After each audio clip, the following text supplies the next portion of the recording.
Mortem would like to thank Original Cinematic for sponsoring this week's episode. Original Cinematic is an independent production company that has made it their mission to create, produce, and promote films that are inclusive, honor women, promote the LGBTQIA+ community, and provide prominent positions and roles to POC actors and filmmakers, and promote the films of marginalized and underrepresented populations. These are all things that are extremely important to our podcast as well. Original Cinematic is currently accepting scripts and treatments. Both William and Xxena Rush are also available via email or Zoom to discuss writing and provide input and resources to all aspiring writers free of charge. Their information will be made available in the show notes. There may be delays due to a hectic schedule and all projects being read on a first-come, first-served basis, but everything will be read and responded to. William Rush has individually produced numerous projects, including Pack is Here, Before, The Cottage, The Winemaker, and Day by Day. Their award-winning film Group premiered and was celebrated at multiple film festivals as well as screenings both in person and via Zoom that was graciously made available to us and our patrons. Original Cinematic has many exciting projects on the horizon. Their next film, Immersion, has been completed. The award-winning Sweetener is in development. Fetish begins shooting in September, and Encore will begin next spring. Their documentary, Women in Conversation, is slated for a September release, and we are looking forward to each and every one of them. It is truly an honor to partner with Original Cinematic, and we can't thank them enough for their contribution to our show. And now, back to our regularly scheduled program.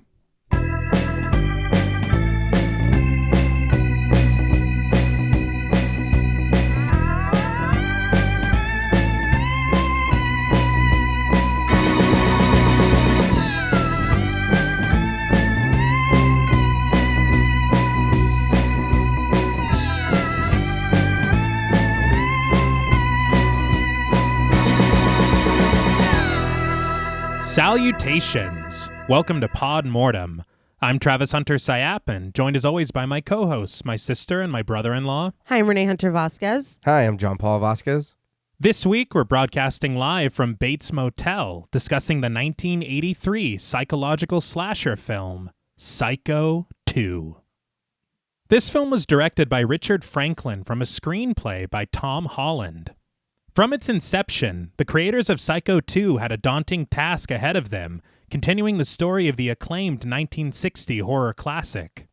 Combining reverence for the original film and demonstrating Hitchcockian sensibilities, while also crafting a twisted tale wholly its own that embraced modern genre conventions, this film more than exceeded expectations upon its release.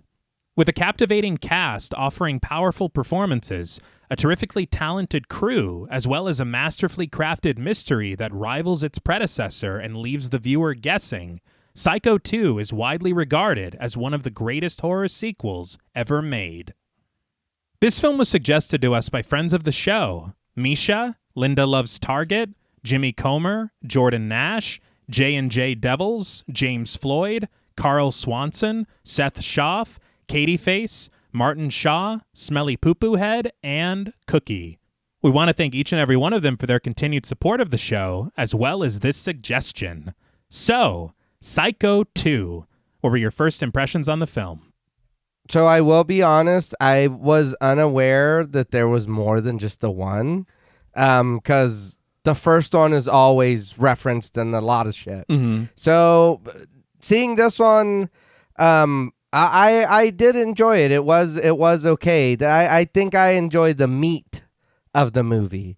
The beginning and the end were a little hit or miss for me in some spots. But I did one for me after a while. It did kind of find its footing for me. But it isn't something that I like would watch all the time because it's not really my thing.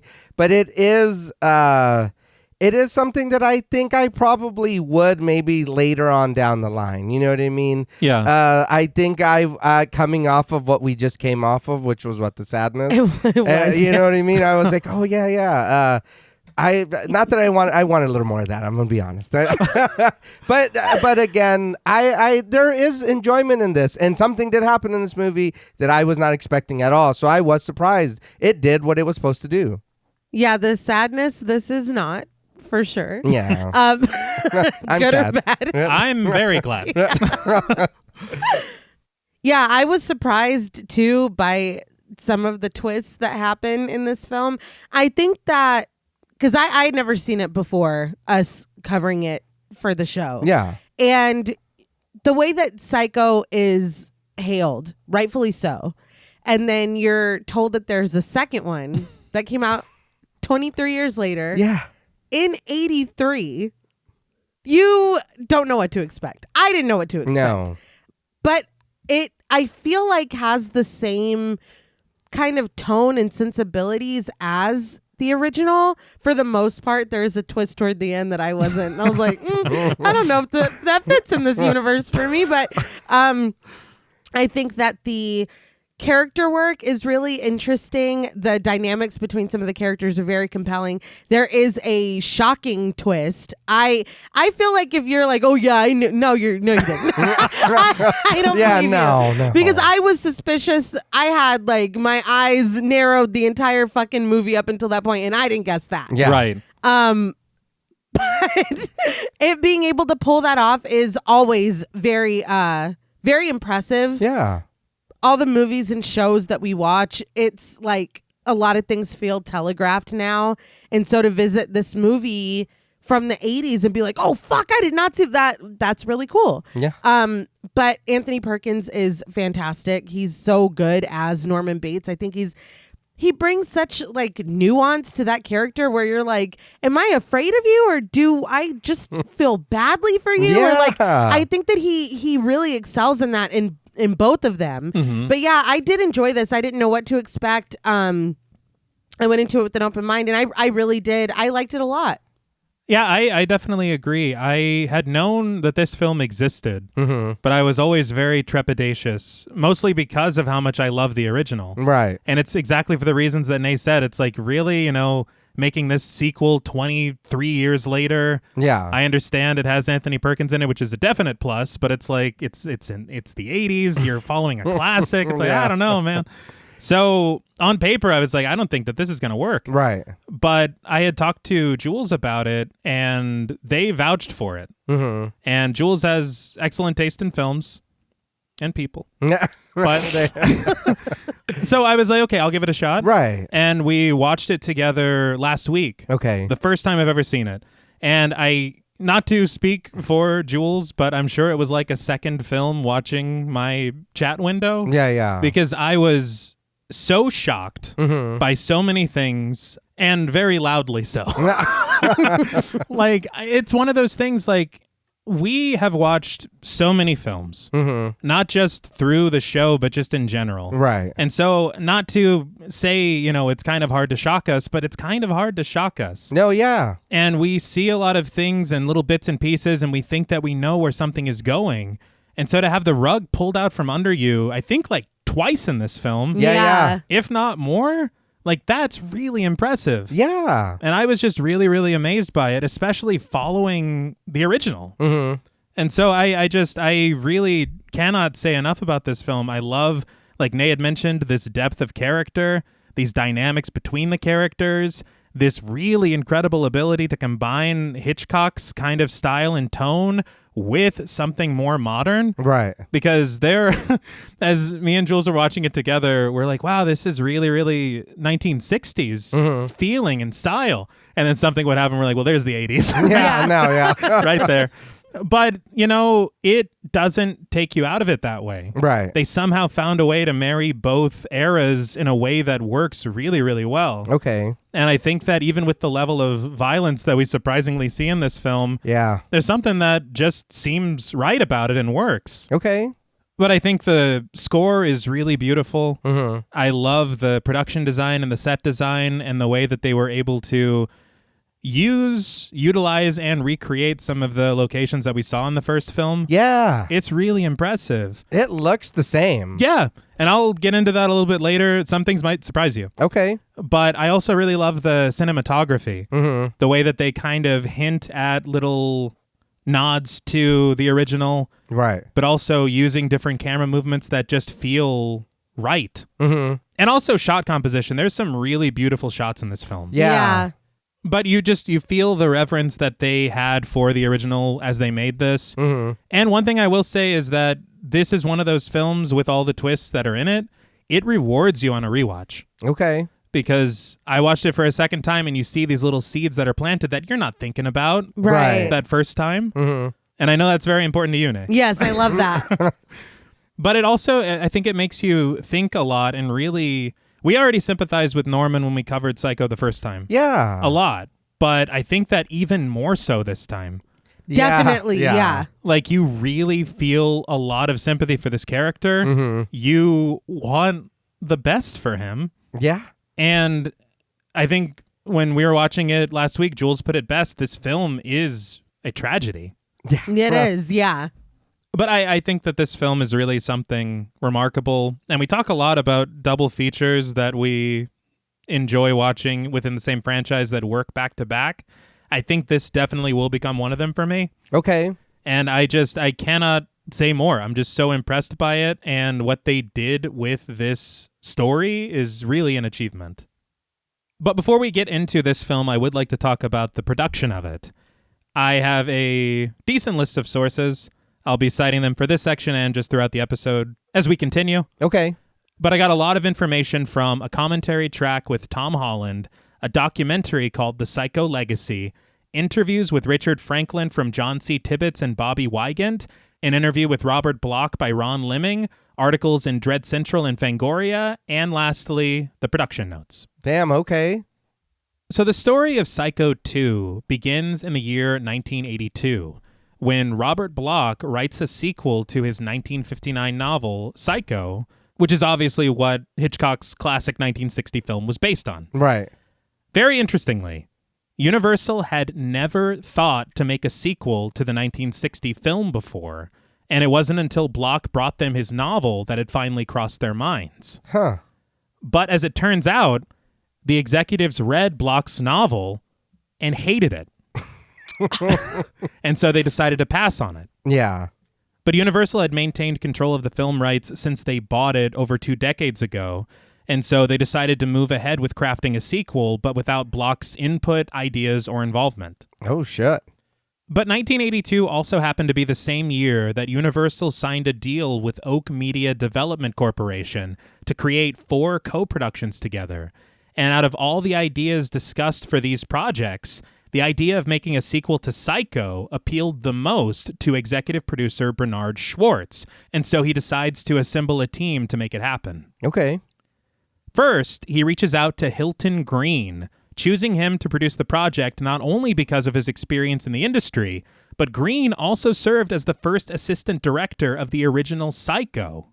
Oh. And he had worked on many productions with Alfred Hitchcock, including Alfred Hitchcock Presents. I think he did Marnie as well, but you go to his filmography and it's just Hitch. Damn. Oh, all right. But it was incredibly crucial for Green that they were only making this film because they had more story to tell, not because they wanted to do a cash grab or to capitalize on the original's name or notoriety. Okay. And at this time, on that commentary from Tom Holland, he had said sequels were not what you think of them now. Yeah. Where they are just, you see a film get successful, it's obviously going to have a sequel. Right. At this time, it was kind of few and far between. Mm-hmm. But this mentality was basically shared by everyone that was selected to be a part of the project, especially the man that Schwartz and Green decided should direct it, a man by the name of Richard Franklin, who was an Australian film director that caught the producer's attention with a film that he made the year prior called Road Games, Yeah. which just so happened to star Jamie Lee Curtis. It's very interesting. Yeah. But Franklin had long been a student of Hitchcock's work, which he said began for him at the age of 12 when he saw Psycho in theaters 5 times. Oh, damn. Jesus Christ. But amazingly, when he was 19, he was going to school at the University of Southern California, and he wanted to arrange a kind of Hitchcock film festival. But in order to get permission to screen the film Rope, he had to call the director's office to gain that permission. Okay. Oddly, it was Alfred Hitchcock who answered the phone. What the hell? What? Yeah. And so they talk about it, and he is very impressed by Franklin's interest. He would eventually go to USC to give a speech after being invited by Franklin. And the two became friends, and it was almost like a semi-mentorship that began. Yeah. And so almost 2 decades later, it seemed like there really wasn't a better person to helm this project. All right. I would think someone was pranking me. Yeah. That voice, come on. He's like, hey, yeah. Oh my God. Is that you, Hitch? But after the director was picked, the film obviously needed a screenplay. And this is when Tom Holland is selected as screenwriter. He was hired by Franklin himself because Franklin was impressed with a screenplay that Holland wrote called, I think, The Crystal Tower. Okay. And it was shared with him by his lawyer, who also just so happened to be Tom Holland's lawyer. Oh my God. So, connections. Yeah. But thankfully it all worked out, and Franklin clearly knew that Holland was the right man for the job. Yeah.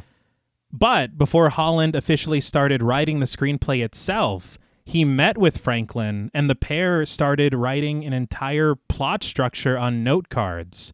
Holland was basically given like a crash course in all things Hitchcock, because during this process, Franklin planned a lot of really sly nods to Hitchcock's filmography. Okay. And references that echoed visual set pieces from the original film. All right. So that was always the intention, to have very, very clever nods to the entirety of his filmography, but specifically recreating a lot of moments from the original film that would act kind of as a treat for fans of it. Yeah. Okay.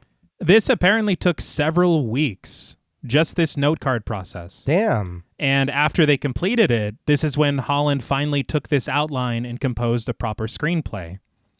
But a rule given to them by Universal was that they could not read Robert Bloch's novel. Oh my God. They really hated it. But Holland was obviously scared to death to write this, because he knew that it could either make or break his career to take on a classic like this and try to continue it. Yeah. But the very strange thing is that Universal really did not realize what they had with the property of Psycho, and they did not plan to release this film theatrically. What? Yeah. Why? They thought that this would be a perfect made-for-TV film. This Psycho 2? Yeah. Holland and Franklin obviously disagreed, and they, having been lifelong fans of Psycho and being well aware of the fan base that surrounded it, Yeah. knew that the only way that they could give this film a real shot at having a theatrical release is if they were able to write a screenplay so captivating that it could entice Anthony Perkins back to play Norman Bates. Ah, okay. And so that's exactly what they did. And there was also an added layer of wanting to pay respect to the original aside from some of the casting. Mm-hmm. Hilton Green, having been a frequent collaborator of Hitchcock, had what he called a moral obligation to the original. And since Hitchcock passed away in 1980, Hilton sought the permission of Patricia Hitchcock, the director's daughter, to move forward with the project at all, which she granted to them after she read the screenplay. Okay. Yeah. Yeah. But when the screenplay gets to Perkins, he falls in love with it. And he signs on, agrees to return, and this is when Universal writes a press release saying that Anthony Perkins will be back to play Norman Bates. And due to the worldwide fan interest and public pressure, they had no choice but to change their mind and make it a theatrical film. Well, good. Yeah.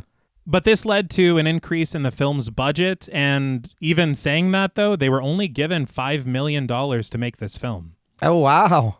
Thankfully, this wasn't a deal breaker for Hilton Green, who recalled Hitchcock crafting the original Psycho with a very small budget as well, and even using a television crew to create it on a very short schedule. So he called upon this experience to make the budget and the time work, and he ensured that every dollar that was given to the production, you see it used wisely on screen. Okay. And this film was made in just 32 days. Damn. But after principal photography was completed at Universal Studios and following extensive post-production, the film was released in about 1,500 theaters in the summer of 1983, It opened at number 2, just behind Return of the Jedi, I believe. Okay. And it went on to gross almost $35 million. Oh, wow. And contemporary critics at the time, there were some complaints and everything, but it was mostly very well received. And through the 40 plus years since its release, it's gained a lot of respect from horror fans from what they were able to accomplish as a sequel to this immortal classic. Yeah. But let's talk about it. All right. Now, before we make this film go a little mad, we would like to issue a warning for spoilers. Mortem is a very in-depth podcast, and in thoroughly discussing horror films, we have no choice but to spoil a thing or two. If you don't wish to be spoiled, please go watch the film, then come back and enjoy the show. If you've already seen the film or don't care about spoilers, let's check in. Now, this film relies heavily on having already seen Psycho. If you haven't, we recommend you go watch it or go listen to episode 93 of our show as a refresher. So the film opens to the chirping of crickets, the bright neon sign of the Bates Motel just outside of Fairvale, California, buzzing in black and white through the dark of the evening to advertise its vacancy. We then enter Cabin 1, where we find Marion Crane, played by Janet Leigh, wrapped in a silk robe and seated at a desk by the window. She sits resigned in her decision to return to Phoenix in the morning, along with the remaining $39,300 that she stole from her employer. Marion rises from her seat, walking past her open suitcase and the tidy motel bed to enter the bathroom, closing the door behind her. She strips off her robe, leaving it lying on the lid of the toilet as she steps into the shower, sliding the curtain shut. With a small sigh, she reaches for the bar of soap, tearing it free from its packaging and clutching it in her hand as she twists the knob to turn on the hot water from the faucet. To Marion's delight, it rains down on her from the shower head, and we eye its steady stream from her point of view before returning to her properly, framed neatly by the pristine tiles as she scrubs herself with soap, jovially washing away the difficult day and the guilt from her deceitful deed. She should feel guilty. There's no washcloth, just raw bar soap. Yeah, that's wild. And I hope that's wild. Well, it's an individually wrapped soap. All right. I still need a washcloth. But beneath the warmth of the water, Marion stands with her back to the bathroom door, oblivious as it opens slowly, and a figure stands blurrily behind her through the shower curtain. The figure inches closer in a measured march, reaching a hand for the curtain to rip it open, the sharp blade of a knife raised in the figure's hand as he stands silhouetted in a long dress, his face a featureless shadow to us. Sheer terror grips Marion as a scream escapes her, defenseless as the figure brings the knife down into her flesh, the iconic screeches of violin accompanying each and every stab as Marion struggles against her attacker, and we witness the murder from various angles, the water beneath her bare feet running murky with her blood. As she turns away, her hand flat against the tiles, her killer departs in a hurry, whipping around the corner to exit the motel room, leaving the wounded Marion gasping her final breaths as she slides slickly down the shower wall. Her desperate hand grasps the shower curtain, tearing it free from its hooks as her life slips away, and she collapses face first to the bathroom floor, hanging halfway over the side of the bathtub. The water flows incessantly as we rise from Marion's opened eye, past the toilet, out of the bathroom, and over to a newspaper on her nightstand, where the stolen money rests neatly within its folds. The opening credits begin in white as we drift from the floral wallpaper to her opened window on the opposite side of the room, and through it, we survey the 2-story Victorian home that rests on the hill adjacent to the property. The house stands stark, shrouded by clouds and surrounded by shrubbery, lights pouring into the night from the windows on both of its floors. And echoing into the darkness is the voice of Norman Bates, played by Anthony Perkins, who gasps in seeming surprise. "Mother! Oh, God, Mother! Blood! Blood!" As the shot settles on the house's foreboding frame, we get the title in vibrant red, accompanied by a shriek in the score. Psycho 2. Okay. I love that we took it back. Yeah. And of course, it's like she did commit some sins, the no washcloth. Yeah. I think the stealing and getting in the tub before turning the shower head on. Yeah, that's maniacal dangerous. behavior. Yeah. She was probably going to kill him if he didn't kill her. Watch out for this one. But she certainly didn't deserve all that. No, I'd say it's an overreaction. Yeah. But I really did like starting here, and especially the sequence that we get leading into the film proper. Right. Yeah. I did read Holland had said that a lot of critics complained that they started here. Yeah, I'm either or with it. You know what I mean? This is cool. We get to see where we were before, but I remember. Especially this scene. Yeah. That's yes. I think it works for me thinking about like they had said how rare sequels are. Right. And so maybe it's like putting you there, reminding you, and then setting up the story. Okay. And also I think it works because it's like, look how close we got to this feeling of this film as you continue to watch this film. That's fair. I think it serves as a really interesting like duality between that Norman and the one that we're about to see. True. Okay. Because it's like, let's not forget. Right. Right. But ominous strings give way to a thoughtful piano as the house now stands silhouetted against the full color of the sunrise, from deep purples to brilliant red, orange, yellow, and bright blue through 2 decades, until its now worn exterior is sunlit in the dawn of day. Serene strings sing in the score, and we fade to black. This sequence I loved very much. Yeah. The time. Yeah. I did want to, again, make mention of how good the music is in this film. Oh, yeah. I love the different places that we go through it. Mm-hmm. A lot of really somber piano and then beautiful strings. Yeah. The horror of it. And there's even some seeming synth later. Yeah. Well, you got it. It's 83. Yeah. It's great. But the music in this film was done by Jerry Goldsmith. Okay. Oh. Yeah. I know we've talked about him quite a bit on Lots. the show. Mm-hmm. Yeah. I know The Omen and Poltergeist, just to name a couple. Yeah. But they had originally thought to ask John Williams if he wanted to do it.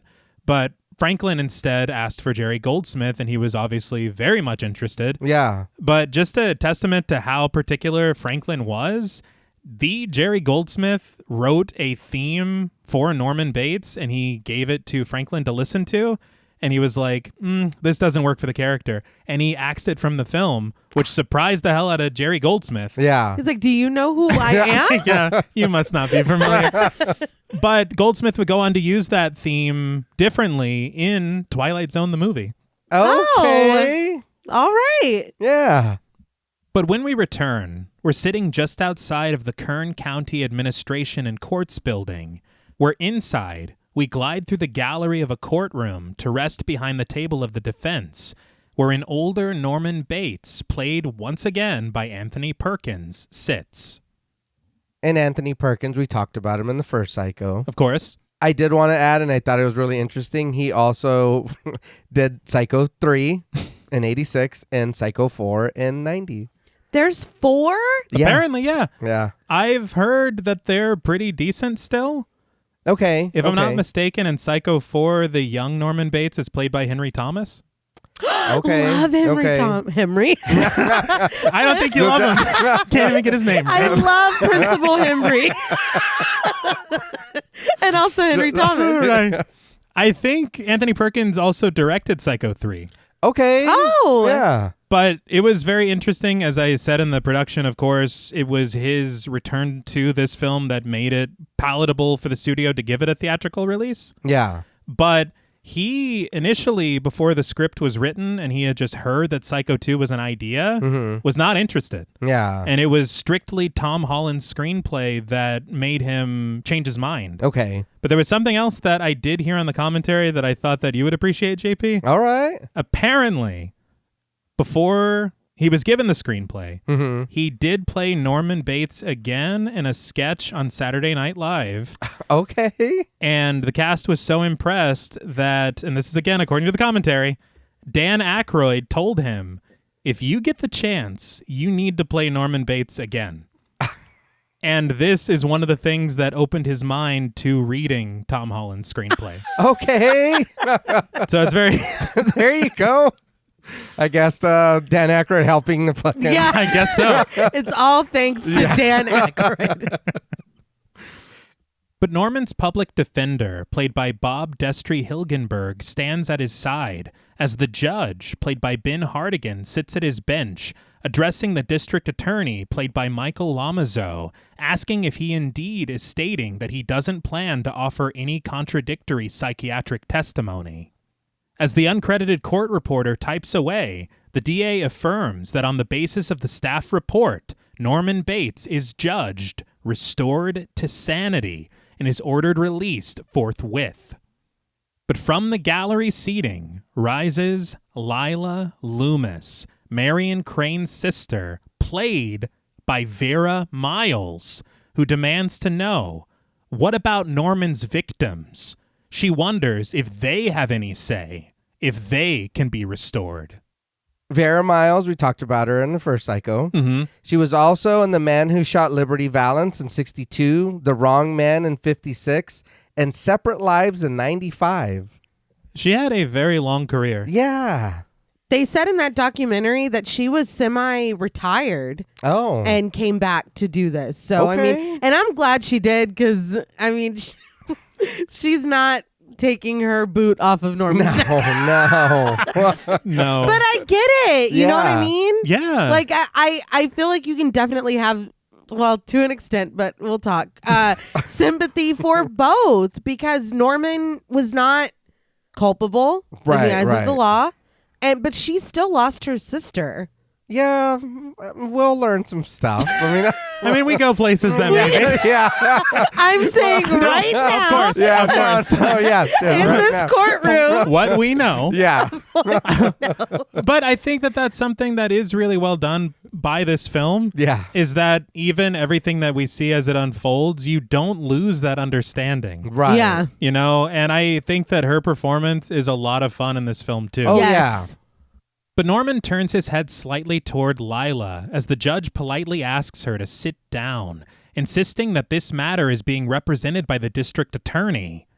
But Lila persists, introducing herself to the judge and fumbling through a folder until she finds a petition, which she reveals has been signed by 743 people against the release of Norman Bates. God damn! Yeah. I would start crying if Yeah. I was Norman.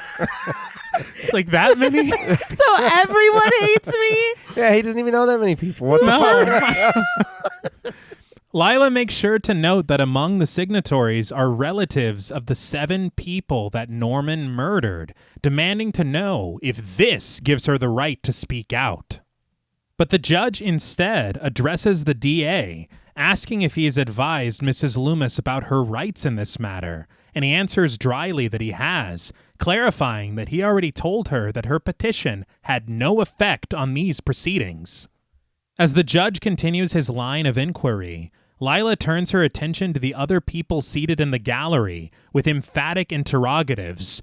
Why are you people just sitting here? Don't you realize they're going to release a homicidal maniac? They all just sit silently rather than offering a response, but the judge has had enough, threatening Lila to sit down or he'll have the bailiff remove her from the courtroom. Lila stands solemnly in the aisle as the judge directs her to discuss these matters with the DA after the hearing is over if she has any further questions. But a defeated Lila sees this as futile, lamenting that it's all too obvious that our courts protect the criminals rather than their victims. To murmurs from the crowd, Lila removes herself from the courtroom. And with that, Norman stands from his seat, the public defender congratulating him on his freedom and rehabilitation with a handshake. This is when Dr. Raymond, Norman's psychiatrist, played by Robert Loggia, passes through the swinging door at the bar, extending his hand for Norman to shake as well. Robert Loggia. Yeah. I've heard this name. Robert Loggia. I know this dude from a movie I love, but he was in Big in 88, Independence Day in 96, Lost Highway in 97. Hey. I know this man as Frank Lopez from Scarface from '83. Oh, God damn. Yeah, I don't know why I always seen him in other stuff, and I'm like, oh yeah, that's Frank, and then just went about it. But then seeing him here, I was like, that's fucking Frank Lopez. I was like, what the hell? It's just because it's two very totally different characters. Yeah. From what I heard, everybody was talking about how much this was playing against type for him. Yeah. But I think he does a really, really good job. Yeah. On commentary, Holland had said that they had initially wanted Simon Oakland to reprise his role as Norman's psychiatrist. Mm-hmm. But I guess they met with him, and I think it was for health reasons that he declined to return. Okay. Oh. But the judge presses on to other matters as Norman sincerely asks Dr. Raymond if that's all there is to it. And the doctor confidently confirms this, guiding a relieved and smiling Norman out of the courtroom. But out in the hallway, Lila stands dismayed at a payphone, repeating to the person on the other end that it's just like she said. They let him go.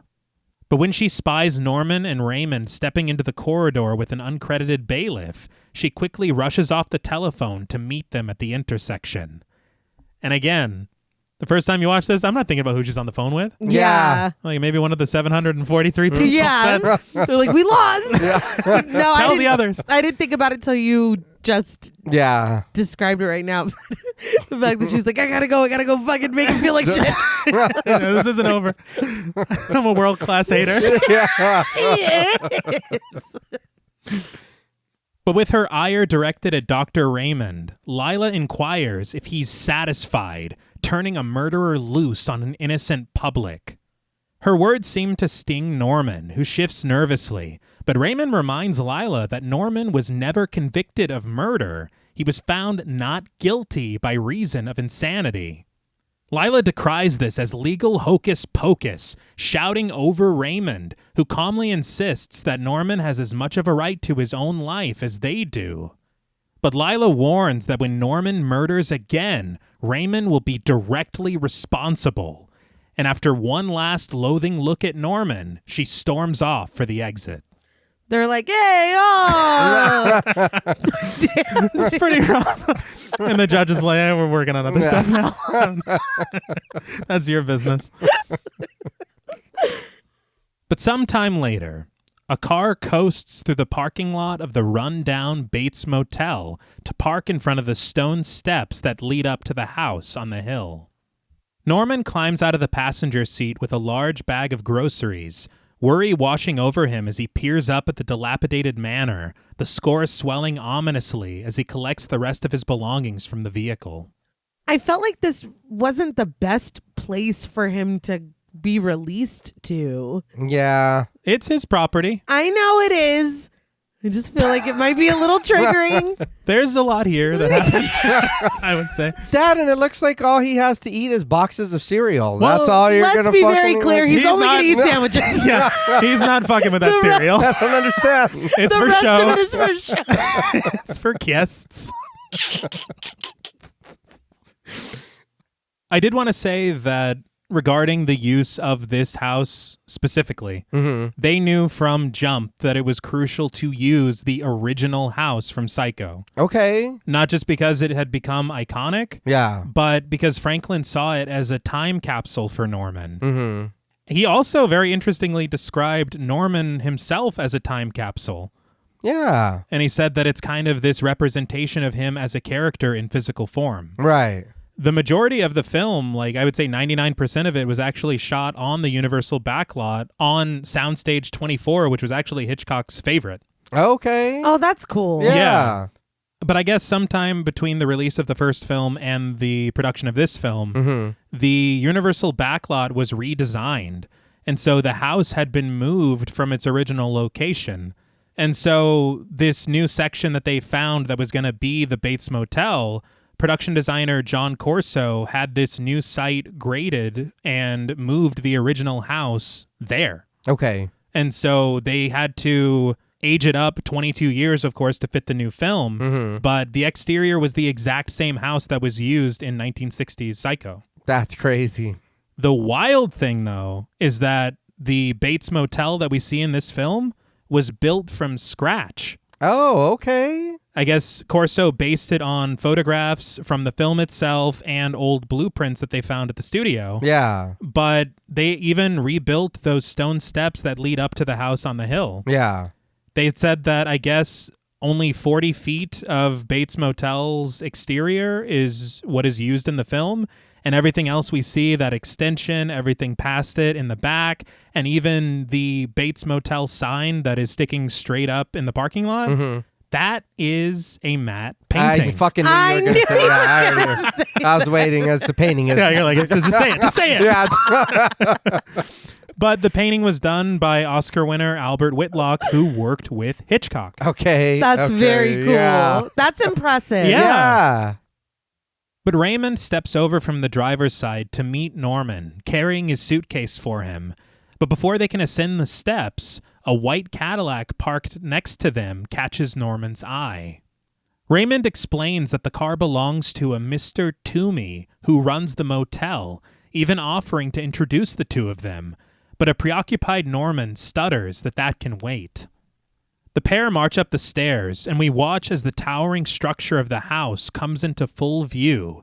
But when the curtains of the upstairs window seem to draw closed, Norman stops dead in his tracks. Raymond wonders what's the matter, and Norman mutters that he saw someone in the window. As the drapes seem to sway from recent movement, Raymond remarks that they haven't had a tenant in the house for years. Thank you. Yeah. Like, well, someone could have broken in. You have to officially be here. And people do go in there from what we learn later. Yeah, there's a So history. the fact that he's just like, no, Norman. Yeah. Well, but that is too close to what has been. So I get it. But at hearing this, Norman shrugs it off, attributing the sighting to his own nerves, which Raymond considers understandable under the circumstances. Norman nods nervously, but continues up the path and over to the front door, which Raymond unlocks and opens for him. Norman enters the house slowly, surveying his surroundings, rediscovering his former home, a light through the window casting a dreamlike haze across the dusty foyer, the staircase, and the aged wallpaper. Setting down the suitcase, Raymond offers his hand for Norman to shake, the pair smiling at each other as we watch them from behind the covered furniture in the den. But as Norman seems lost in reflection, Raymond assures him that he doesn't have to stay here if he doesn't want to, and that he could easily find him another place in town. But Norman insists that he wants to stay here, but Raymond wisely warns that his memories are more likely to recur here, though the good doctor knows that Norman is able to handle that now. Norman concurs that he has this ability now, as Raymond hands him the keys to the place, but upon checking his watch, Raymond tells Norman not to forget that he starts work today at noon, a fact that hasn't slipped Norman's mind. Raymond steps out onto the porch, overlooking the motel below, but something in his demeanor inspires Norman to ask him if something is wrong. Raymond just laments all of the recent cutbacks, noting that if it weren't for those, there would be a trained social worker looking in on Norman from time to time. Thanks, Reagan. Yeah, I know. Yeah. Fucker. But Norman counters that he has Dr. Raymond at least, and Raymond responds with a chuckle. Damn sure you do. He adds that he even had the phone reconnected, pointing to a telephone in the living room, and stating that if there's any trouble at all, Norman can use it to call him. With one last handshake, the doctor departs, Norman thanking him sincerely for everything. And I love their dynamic too. Yeah. Because he genuinely cares. He's very supportive and not just like So giving yeah. him lip service. Yeah, Yeah. he's like, he really cares.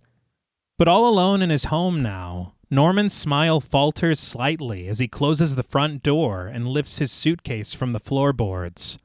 The score sings sweetly as he makes his way up the stairs cautiously, eyeing a second telephone that rests on a small table at the top of the landing. He lifts the receiver, the dial tone humming in his ear as the bass shifts slightly, which reveals a small folded note beneath it. Norman hangs up the telephone, reaching for the small bit of weathered paper, which faintly reads, Norman, I'll be home late. Fix your own dinner. Love, M, which is she was in a hurry. She has plans, dude. She just said. She's like Dracula with the Yeah. But a confused Norman breathes. Mother? As the score turns sour, the voice of Mrs. Bates, Norman's mother, played once again by Virginia Gregg, seems to call out to him from behind the closed door of her bedroom. So something very interesting that Tom Holland said on commentary, he was apparently an actor before he was a writer. Okay. And in 1970, he played a role in a film called A Walk in the Spring Rain. And Virginia Gregg played his mother. What the hell? That's cool. But this is very concerning. Yeah. All of it is very concerning. Oh, yeah. There's a lot of ghosts here. Yeah. Norman turns to face the door, his mouth agape as he stares in disbelief at the well-worn wooden barrier. The hallway seems to grow longer as we press in on Norman's frightened face, and he's taken back in time. The door now slick and varnished, and the wallpaper crisp in color. His mother gasps, "Norman, what did you put in my tea?" We hear the teacup clatter to the floor, the glass shattering as Mrs. Bates weakly growls that she's gonna get Norman for this, that she's gonna show him what happens to bad little boys who poison their mothers. Norman's eyes grow wide when he catches the reflection of his younger self, played by Osgood Perkins, Yeah. in the shine of the door. Long legs. Right? Yes. We know that. Blackcoat's daughter. Mm-hmm. And he was in The Monkey. Very interesting. Yeah. He also directed it. Yeah. Oh, yeah. And, of course, Anthony Perkins' son. Right. That's very cute. Yeah. I mean, who better to play him? Yeah. Well, Hembry Thomas. Hembry Thomas is a good second pick. Principal Hembry Thomas. But his mother threatens bluntly, "I'm going to kill you." Well, goddamn. Jeez. So that took a turn. Maybe poisoning. Maybe Norman never did anything wrong. Is that bold? Is that too far? Maybe Norman is perfect. Yeah. Is that a hot take? It's a hot take. Okay. What was it? 700 and something people, I think. True. Yeah, They disagree. Yeah. 743 Helens Helens disagree. Was anybody throughout this film, though, thinking of Skinner and his mother? Because I did. Yeah. I honestly think we became aware of that dynamic as kids before. But the younger Norman stands stoic in the globe of the golden doorknob, which suddenly begins to twist from the other side, the door creaking open and our sight settling on the dusty floorboards, until the hand of Mrs. Bates falls limply there, twitching until it lies lifeless. The door slams shut, jolting Norman back to the present day and out of this nightmarish memory. But when he lurches back, he sends his suitcase tumbling down the stairs, spilling his belongings along the way until it clatters to a stop at the first floor. But sometime later, Norman enters Statler's Cafe, a crowded roadside diner. He passes a pair of occupied arcade cabinets and seated patrons to approach Mrs. Spool, played by Claudia Breyer, who stands at the cash register on the opposite side of the counter. I did want to mention, in Hitchcock's style, one of the patrons that is playing one of the arcade games is Richard Franklin in a cameo. Oh, that's great. But Mrs. Spool greets Norman warmly, and Norman introduces himself in return with his first and last name, also as the new cook's helper. Mrs. Spool is well aware, remembering that the doctor called about him, and revealing that she was the one who urged the owner to give Norman the job. She says it's very Christian to forgive and forget, and Norman agrees that it is. But Myrna, a server played by Lee Garlington, breezes past both of them without a word on her way to the pass bar, Mrs. Spool attempting to introduce her to Norman. But Myrna just snags a pot of coffee, glancing backward at Norman with judgmental eyes, but without a word before walking away. Mrs. Spool just shrugs it off, insisting that she could introduce him to the owner next, and ushering him into the back of the house. I just wanted to say really quickly, Lee Garlington, Mm-hmm. I remember her playing, I think, 2 different roles on Roseanne. No shit. Yeah. I was like, I know that lady. Yeah. I think she was on an episode of Seinfeld, too. But that's all I know. And Okay. Yeah. Well, she was also in Field of Dreams in 89. Oh, okay. And The Sum of All Fears in 02. And those 2 episodes And of those two- Yes. At the top. At the burners in the kitchen stands Ralph Statler, played by Robert Allen Brown, and Mrs. Spool gets his attention, excitedly introducing Norman as his new helper. Robert Allen Brown, he does have a credit in Psycho 3. That's Interesting. Yeah. But Norman stands smiling by the swinging kitchen doors as Statler kindly greets him and asks Mrs. Spool to snag an apron for him. But behind Norman, huddled in the corner and having a rather personal and seemingly uncomfortable conversation on the telephone, is Mary, a server played by Meg Tilly. Meg Tilly, she did The Big Chill in 83, Agnes of God in 85, and Body Snatchers in 93. Hell Oh, and she's Jennifer Tilly's sister. yeah. Yeah. Oh, wow. Okay. You can tell. Oh, yeah. It's in the face, isn't it? Yes, Yeah. and her voice. Yeah. Mhm. I did read that Jamie Lee Curtis read for this, Oh. but was kind of trying to get away from horror, so she wasn't really interested in doing it. She would have done great, Yeah. but her casting should not have happened because I think it would have planted seeds that should not be planted. Right. Oh, okay. Okay. Okay. Totally. But I also did read people that were considered for this. Carrie Fisher, Oh. Hey. Kathleen Turner, Okay. Wow. I know. Meg Ryan, Wow. and Linda Hamilton. Linda Okay. Hamilton. Yeah. I think that Meg Tilly is perfect, though, in this. She does what's needed. Yeah, and Yeah. she's very like unassuming. Like you don't it's like what how do I feel about you? Like Yeah. I don't know. I was like, no like I just kept going back and forth because I'm like, what the hell? I was What the is same your way. story? Yeah. I trusted her implicitly. I was side eyeing. I like her demeanor. I like how she is with Norman. I like her Joan Jett haircut. Yes, I do like that. I thought I was just where this goes. I could never. Yeah. Yeah. I did see in that documentary though that like I guess there were a lot of it was a lot of speculation. Okay. But I guess that Anthony Perkins and Meg Tilly did not get along Oh. at all, and that it was kind of a one-sided beef on Anthony Perkins's behalf. Okay.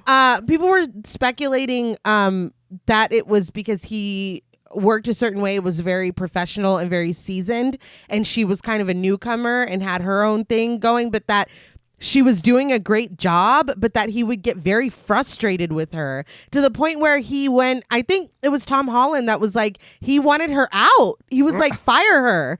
And Tom Holland was like, no. That's crazy. Yeah. Yeah, so I don't know. I think what's wild is that never for a moment Like comes across. through. No. Yeah, I know. Because they are so good together and their chemistry is incredible. Yeah. Acting. Yeah. But Norman takes notice of Mary as she cries into the telephone. Scott, we have to talk about it sometime. An annoyed Statler snaps at Mary, ordering her to wrap it up. She's being paid to wait on tables, not gab on the phone. Mary rushes off of her call just as Myrna enters the kitchen, and Mrs. Spool approaches Norman again, quietly assuring him that Statler is usually much nicer when he isn't in the middle of a rush. Norman seems to accept this, but as Myrna passes through the double doors, she snarks at Mary. Hey, queen for a day, want to try being a waitress?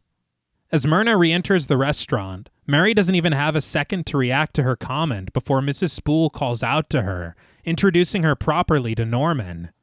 Mary offers a smile, running her fingers through her hair as she greets Norman politely before exiting.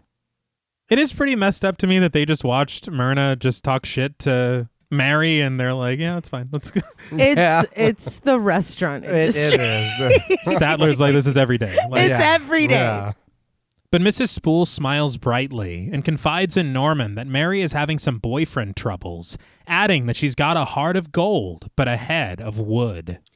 That is such a Southern, bless her heart ass thing to say. That did make me laugh. Yeah. Norman follows her out to the counter to snag an apron for work, and as Mrs. Spool hands it to him, Mary crosses past them, accidentally knocking an entire cherry pie onto the tiles, the glass plate beneath it shattering to pieces. Mary and Norman crouch down to clean it up, just as Statler sticks his head out from the kitchen, immediately scolding Mary, wondering what she's broken this time. But Norman takes the blame for it, claiming it was his fault. This causes Statler to soften, telling Norman to let Mary clean it up and get back into the kitchen before he does any more damage. Under the watchful eye of Mrs. Spool, Mary thanks Norman for taking the fall for her, but Norman doesn't respond, just doing as told and following Statler into the kitchen. As the owner plates an order, Norman removes his jacket and tosses on his new apron.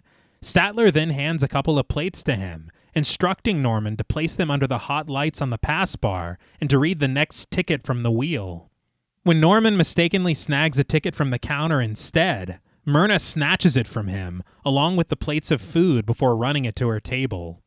Norman then corrects himself, nervously snagging the ticket from the wheel and stumbling as he reads the order. But as soon as he does, Statler gets to work. You got to be faster than that, man. I know. First day jitters, you know. And I will say it was when you're calling out the order, he's like, oh, and also one baked potato. It's like, dude, we've already. You can't. But also, it's like, dude, he hasn't been trained for shit. Yeah. No. It's like, okay, so every restaurant is the same. It's like, no, do it. Do Get to it. work. I don't know what I'm doing. But at the end of their shift, Norman exits the diner and into the blue evening. But as he makes his way across the parking lot, he can't help but overhear Mary, who stands at a payphone arguing with her boyfriend yet again. When Scott seems to hang up on her, Mary slams the receiver down onto the hook, cursing him as a bastard. She snags her jacket, marching past Norman, who asks if she's all right. Mary insists that she is, but Norman asks where she's going. Mary huffs that she's heading into town and pleads with him to just leave her alone. But Norman calls out that if she's heading into town, she's going in the wrong direction. A puzzled Mary stops for a moment, her conversation with her boyfriend seeming to have gotten her discombobulated. I will say this is definitely another moment that rewards you on a rewatch. Maybe there's a reason she doesn't know where to go. Yeah.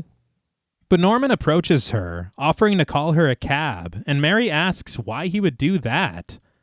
Norman merely answers sincerely, "Why?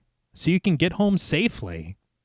But Mary confesses that she doesn't have a home. She's been living with her boyfriend for over a year, and out of the blue, he tells her that they're through.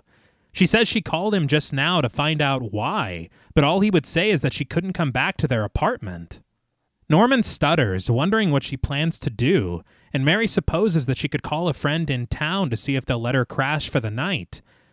Norman then asks about her parents, seeing if she could stay with them instead, but Mary explains that they're in Portland, and they don't care what happens to her anyway.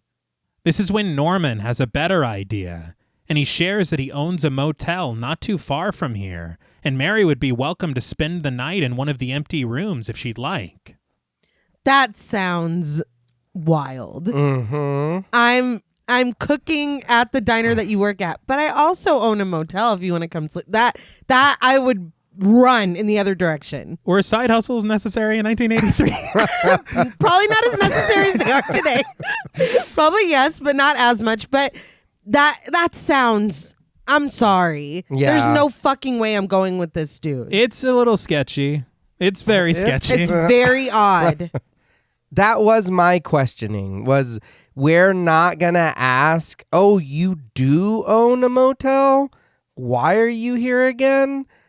You need 2 jobs? Like, you're offering me this room. Let me get to know you a little bit better. And why are people talking about forgiving you? And why is Werner so mean to you? And why did they call ahead to get you a job at this diner? Like, I don't know. Right. But in my mind, it's like, dude, I specifically in the restaurant industry, but I'm sure in every fucking industry, if one person in that diner knows anything about Norman, everybody in that fucking diner knows what Norman has done, how much time he served, when he got out, what color his underwear are. Like, everybody knows his business.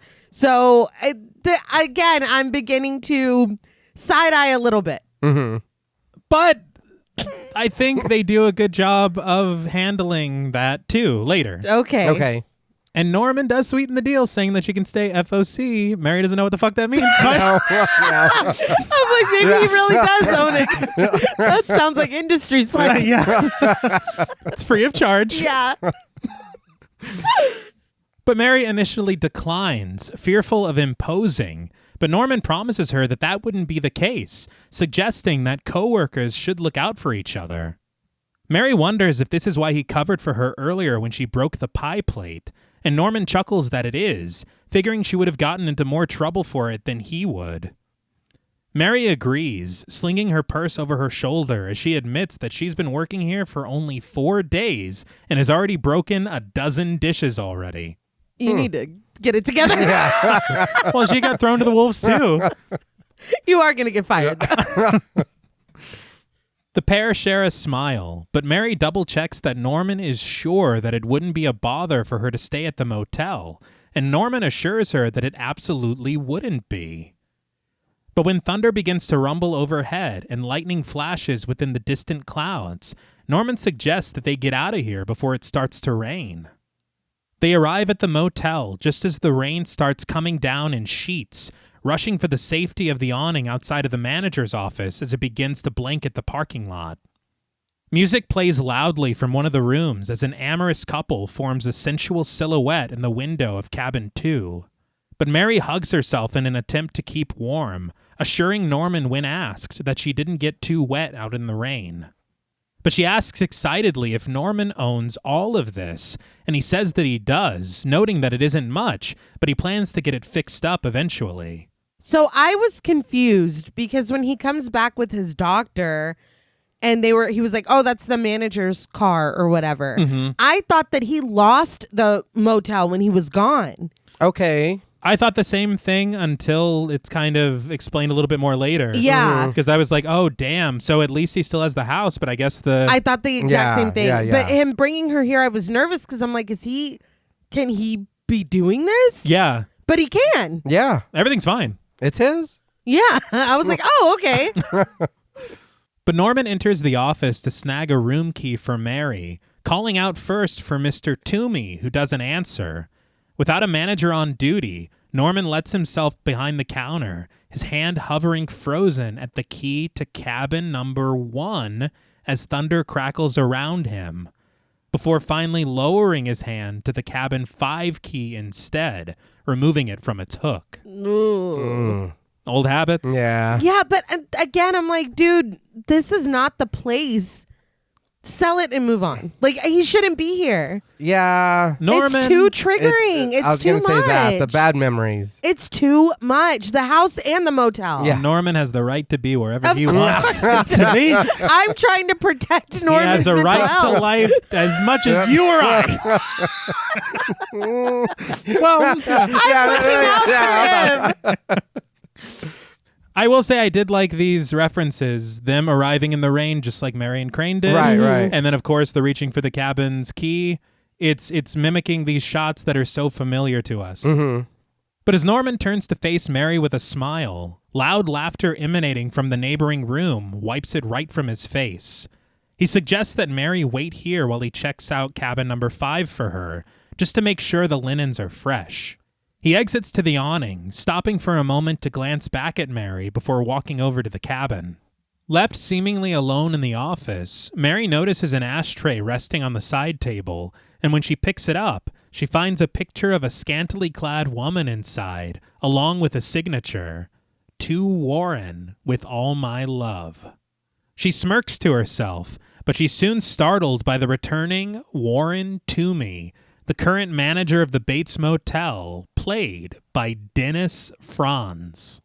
Dennis Franz, he was in Dressed to Kill in 80, Die Hard 2 in 90, City of Angels in 98, and 261 episodes of NYPD Blue from 93 to 05. Damn. God. Yeah. That's Detective Sipowicz, right? Yes. I just know that through pop culture. Yeah. But it's so wild to see him here. Yeah. And he plays this character so sleazy. Oh, To yeah. perfection. So Yeah. perfectly. Shielding himself from the rain with the collar of his jacket, he inquires, "You thinking about stealing something?" Mary gasps, which is not a good look if you're not thinking about stealing. Yeah. But Toomey just laughs it off, assuring her that there's no reason to be scared and explaining that he manages this dump. He removes his jacket, asking if Mary is looking for a room, and he pushes open the door to the cluttered parlor behind him. But when Mary shares that Norman is already getting a room for her, he turns to face her with stern solemnity, his voice rasping, "You're with Bates?" And almost on cue, Norman returns, Toomey sauntering over to introduce himself with a handshake that Norman doesn't accept. He instead suggests for Mary to go up to the house and wait for him there, stuttering his assurances that there isn't anything wrong when she asks him. But as Mary exits the office, Norman takes measured steps closer to Toomey, the sleazy manager remarking that Mary is pretty cute and wondering where Norman found her. Ugh. Yeah. Yeah. But Norman doesn't want to talk about Mary, and he instead drops a few items into Toomey's ashtray, demanding to know what they are. Toomey smirks, honestly assessing that he would say it was drugs. He's like, All right. Just unbothered, dude. He's like, what does it look like? Norman inquires about the occupied cabins, wondering if that's what's going on in there, too. Toomey admits that it is, sighing that if it isn't the parents in this town, it's the kids. He even reveals that he caught a couple of them screwing in the basement of Norman's house last week. He promises that he threw them out, though, chuckling in disbelief. But Norman has slowly sidestepped his way deeper into the office, the humor that found Toomey missing him completely as he accuses, "What kind of motel are you running here?" Closing the door to the parlor, Toomey answers that he's running the kind of motel that makes money. He explains that people come here at a party, they stay for a few hours, and then they leave. He doesn't expect more than that from people coming to a motel so far off the beaten track. He snorts, pinching his nose with his fingers as he leans onto the desk. It's like, yeah, you know a lot about the drugs. But without hesitation, Norman declares Toomey fired, the smile disappearing from the manager's face as he claims that Norman can't fire him. He was hired by the hospital. But Norman reveals that the state has no claim on him or his property anymore, and neither does Toomey. I love that Norman's like, the occasional murder here or there, but sex and drugs, This is where we draw the line. Yeah. you're fired. And the hospital is doing a lot. You also I know. hired this dude? I don't know how. They're doing interviews and stuff. Like, Yeah. I'm very puzzled, but I guess this is the process. If they left it to this guy, I don't know if there was an interview. Yeah. Like, only one person applied. We gave it to him. But Norman states that he wants Toomey out of here tomorrow, and Toomey just suggests for Norman to try putting him out, slamming Norman as Mr. Wacko and adding that he'd like to see it happen. But Norman counters that he won't have to, and motioning over to the collected drugs, he says that he could just go to the police instead, certain that they'd be very interested to learn what's been going on here. He then exits the office, but standing stern and confident in the doorway, he reminds Toomey, tomorrow, and he orders him not to rent out any more rooms in this motel. As Norman adjusts his jacket to brave the rainy walk up to the house on the hill, an enraged Toomey follows him out into the downpour, shouting, "At least my customers have a good time. What do yours get, Bates? Dead. That's what they got. Dead. Murdered by you, you loony." Oh, right. I know. So we got it. We can move on. But Norman pays him no mind, climbing the steps and entering the house through the front door. As he stands soaked in the foyer, Mary calls out to him from the couch in the dim den, wondering what all that yelling was about. Norman puts it plainly that he and his motel manager just had a fight, and he assures Mary that it wasn't about her when she asks him. She's like, did he just say you were a murderer? So he was talking to someone else.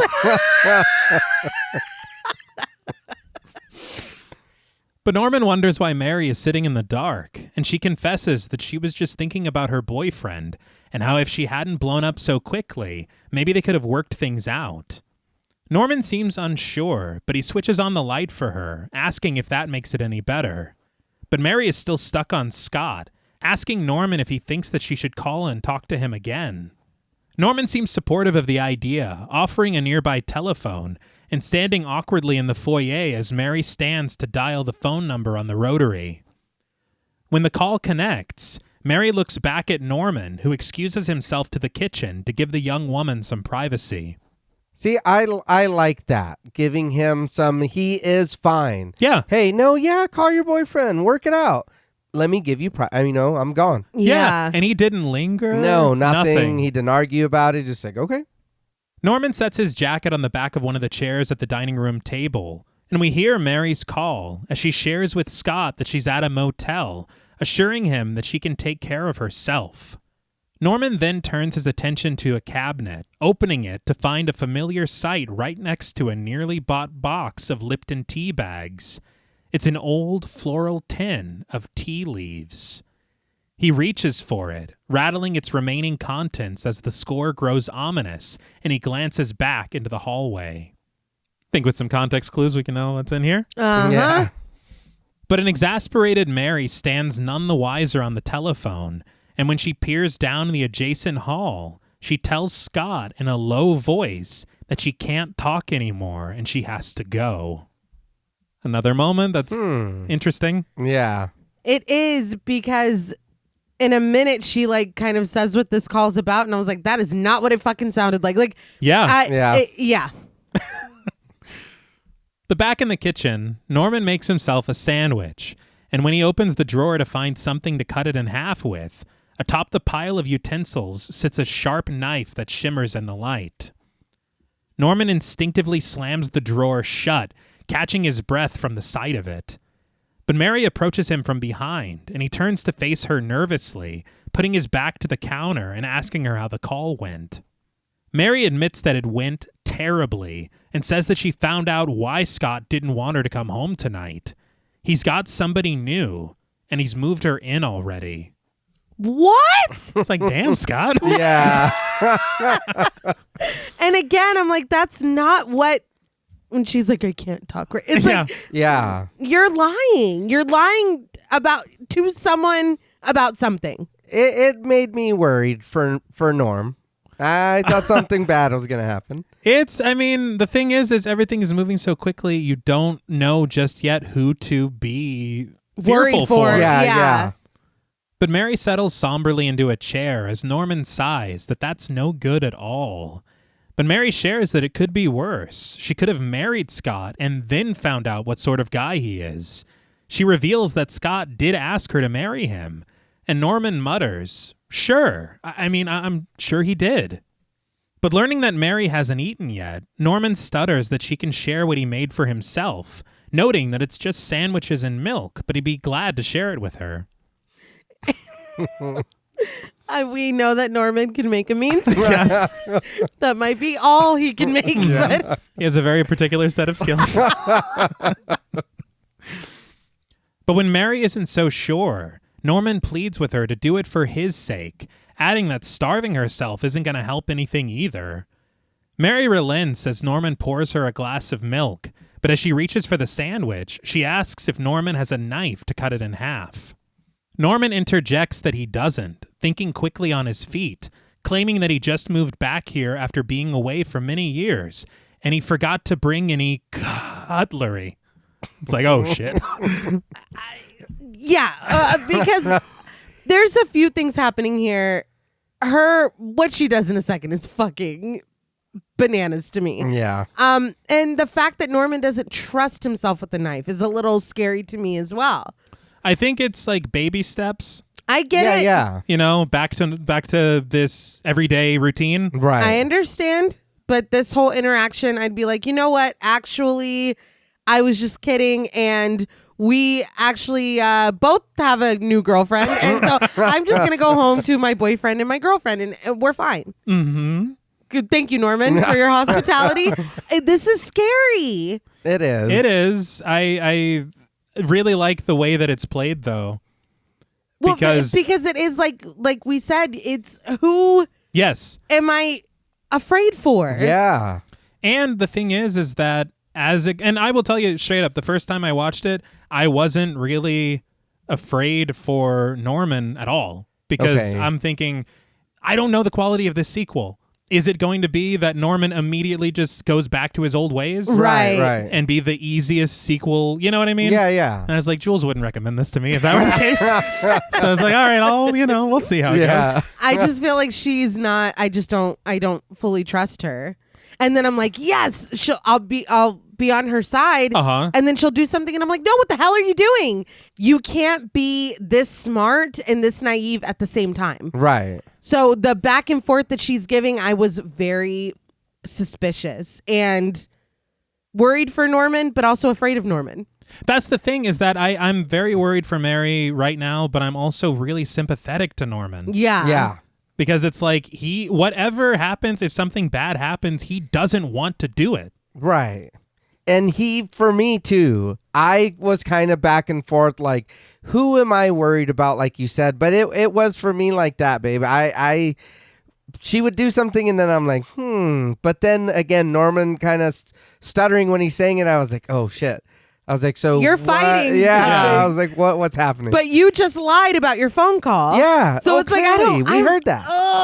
I'm confused and getting angry. Like, well, what are the odds of 2 killers? Yeah.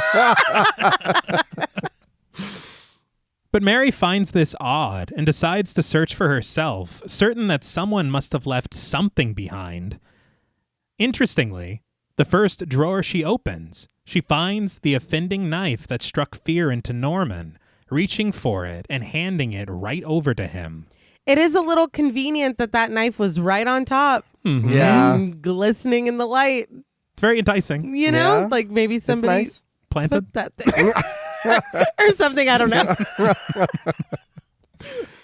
The score warps weirdly as Norman sits staring at the knife in his grasp, Mary stopping from drinking her milk as she takes notice of Norman's hesitation. The light shimmers across the blade as Mary inquires, "Is something wrong, Norman?" Norman just shakes his head silently, dragging the knife through the soft bread of the sandwich. And as they stare at each other for a moment, Norman clearly struggling with something. Mary asks if he's going to take his half. But Norman declines, claiming that he's suddenly lost his appetite, but he suggests for Mary to enjoy it all herself. Mary raises her half of the sandwich, but instead of taking a bite, she just sets it back down on the plate, guessing that she's just like Norman because she seems to have lost her appetite too.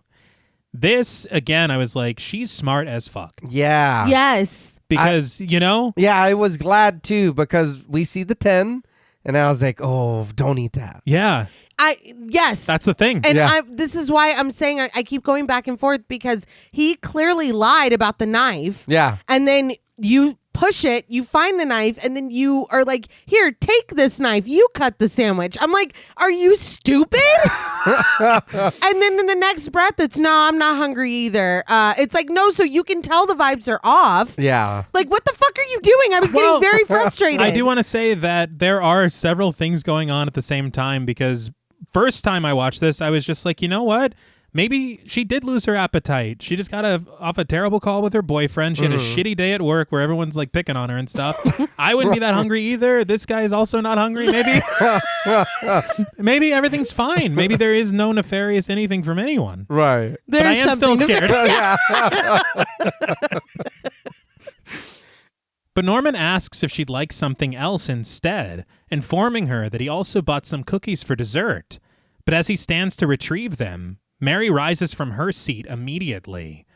She declines the cookies, taking a seemingly defensive step toward the kitchen door and asking if she can use Norman's phone again, which he allows. I will say the cookies would have been my downfall, so Yeah. that's why I'm saying she's very smart. Are they soft? Yes. Then I'm screwed. Yeah. Yeah. What are these, home baked? But Norman wonders who she's going to call. Mary just clutches her purse, stammering that she just remembered a girlfriend of hers in town.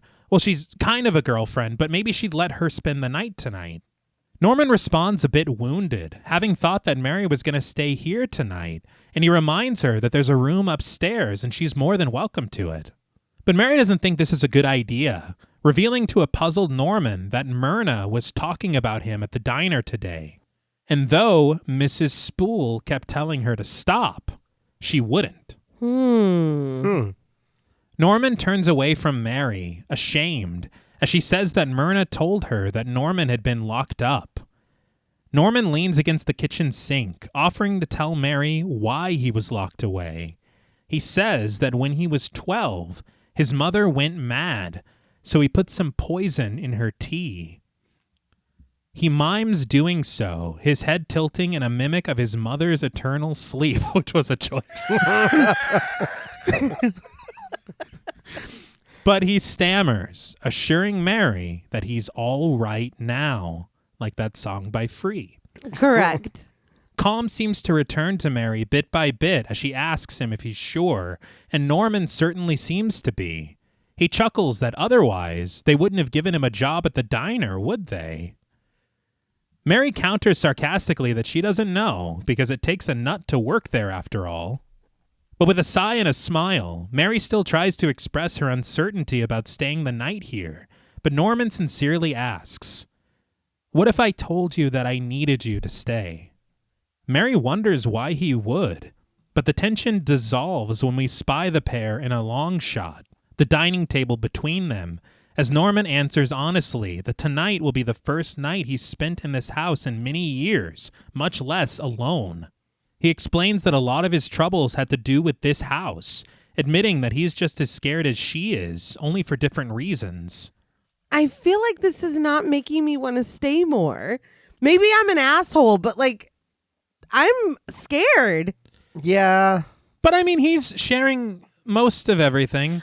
Yeah, he also left out a really fucking big part of his... So yeah, some stuff did happen here, but a lot of it happened in the motel. Yeah. Does that make it better? It's different. I don't have to tell the history here. Yeah, but shit, what happened here too? That's enough. Yeah. It's enough. I did kill a detective. It's very true. But one thing I did like, and we'll talk about the cinematography a little bit later, but the choices in the editing. We have these really tight shots of the two of them as the tension rises, but right after he asks if she would stay if he told her that he needed her to, we pull back and we get both of them really far away. That distance between them, you feel like nobody's in danger. Okay. Yeah. Okay. It's true. It's a great choice. But as Mary remains unsure, attempting to politely excuse herself, Norman struggles against his emotions as he implores, "Please." And realizing just how much Norman really needs this, Mary agrees to stay. Norman hustles up the stairs to the second floor with Mary trailing behind him, but he stops at the top of the steps, his eyes lingering on the closed door of his mother's bedroom, before breezing right past it to a closet down the hall. But instead of following him there, Mary reaches her hand for the first door, only for Norman to blurt out, No, not that one. Snagging some fresh linens, Norman explains that bedroom used to belong to his mother. Mary confirms. She's dead, isn't she? And Norman nods. But when she asks if this is where Norman had his troubles, he answers, one of them, yeah. I was like, Norman! You're killing my whole case. Mary acknowledges that she doesn't know what happened back then, but she insists that he's never going to get over it unless he faces it. She pushes the door open, the bedroom buried beneath a blanket of blue darkness until she switches on the lights. There is an armoire on the right side of the frame, and in the darkness, there is a shadow cast against it, and it is straight up Alfred Hitchcock's profile. Oh, that's so cool. Also, if you remove the murder and all the trauma, this is a nice ass fucking room. Oh, yes. yeah. I was like, oh my God, his mom was fucking living it up. Yeah. We do see this room a little bit differently a little later in the film, but I wanted to call out the accuracy that they achieved with these sets. Okay. The set decorator was a woman called Jennifer Polito, and she actually worked with John Corso on quite a few John Hughes films. Okay. Oh, I think 16 Candles, The Breakfast Club, like a few of them. Oh, nice. But all she had to go on to recreate these sets was, of course, the original film, a book of film stills and photographs that weren't featured in the film, Okay. and the memory of Hilton Green, who was there on set every day. wow. And so she actually was able to craft some items herself based on the shadows that were featured in the first film. Huh. And otherwise, something really incredible that she did is she went to a lot of rental houses in Los Angeles and was able to relocate and utilize several props and pieces of furniture that were used in the original Psycho. That's Damn. awesome. And so when we see this room later, when we see more of the manager's office at Bates Motel, Yeah. a lot of the stuff that you see there was used in the original film. That's really cool. But beneath the light fixture rests the folded up mattress of Mrs. Bates's bed, her furniture covered in sheets upon the sparse hardwood floor. Mary inches her way further into the room as Norman stands cautiously behind her, the score humming harmoniously as she offers, "See? No ghosts." Norman concurs as he surveys the space, haunted only by his fleeting memories. Mary insists that she could sleep here, but Norman would rather she didn't. She then approaches him, wondering what happened in here that scared him so. He's like, I killed my mother in here, too. Yeah. I told you over told you. sandwich. Plus, I feel like over sandwich. Well, we didn't eat it. We didn't. that neither of us ate. I feel like this is so invasive.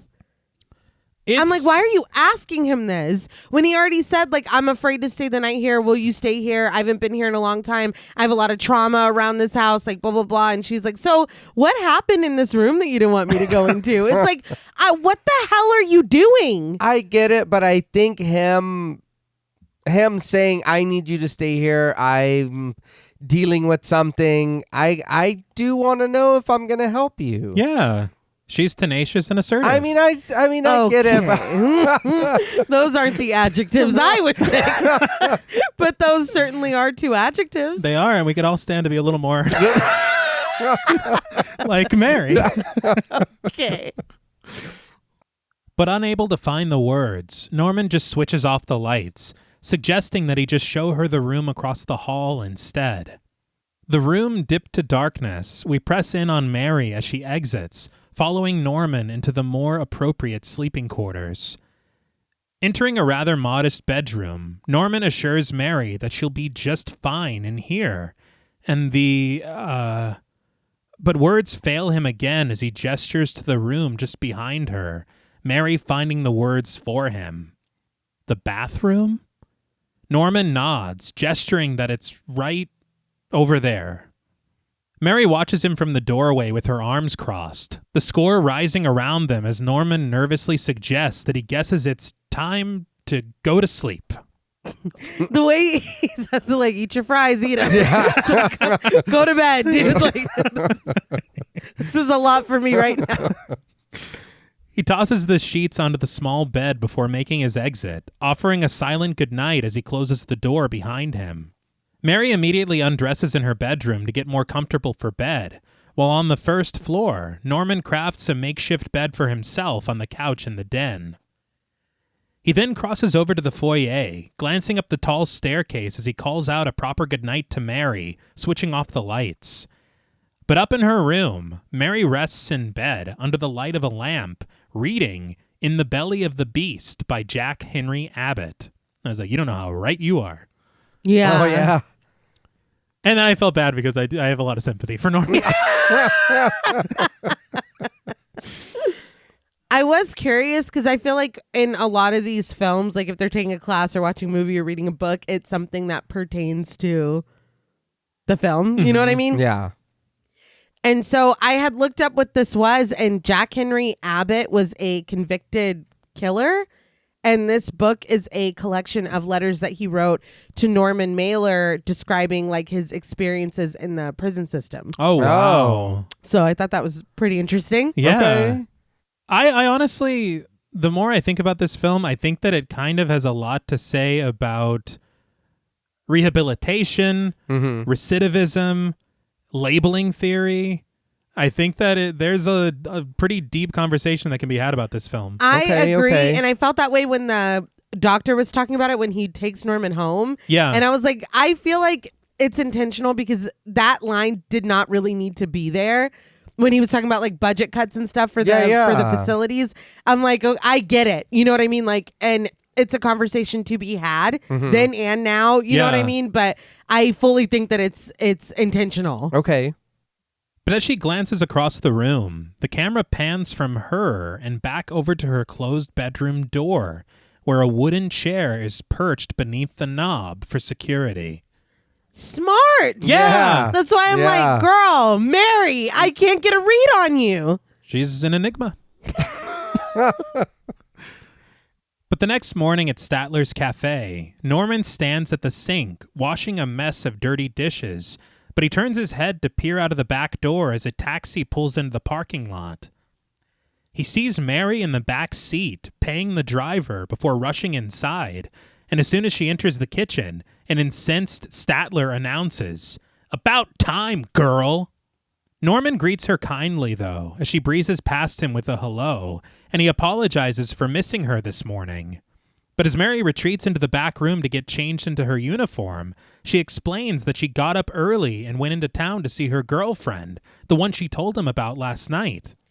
I was so confounded by her behavior at his house that I was almost expecting a moment similar to another movie we covered where somebody thought they spent the night with somebody and they did not.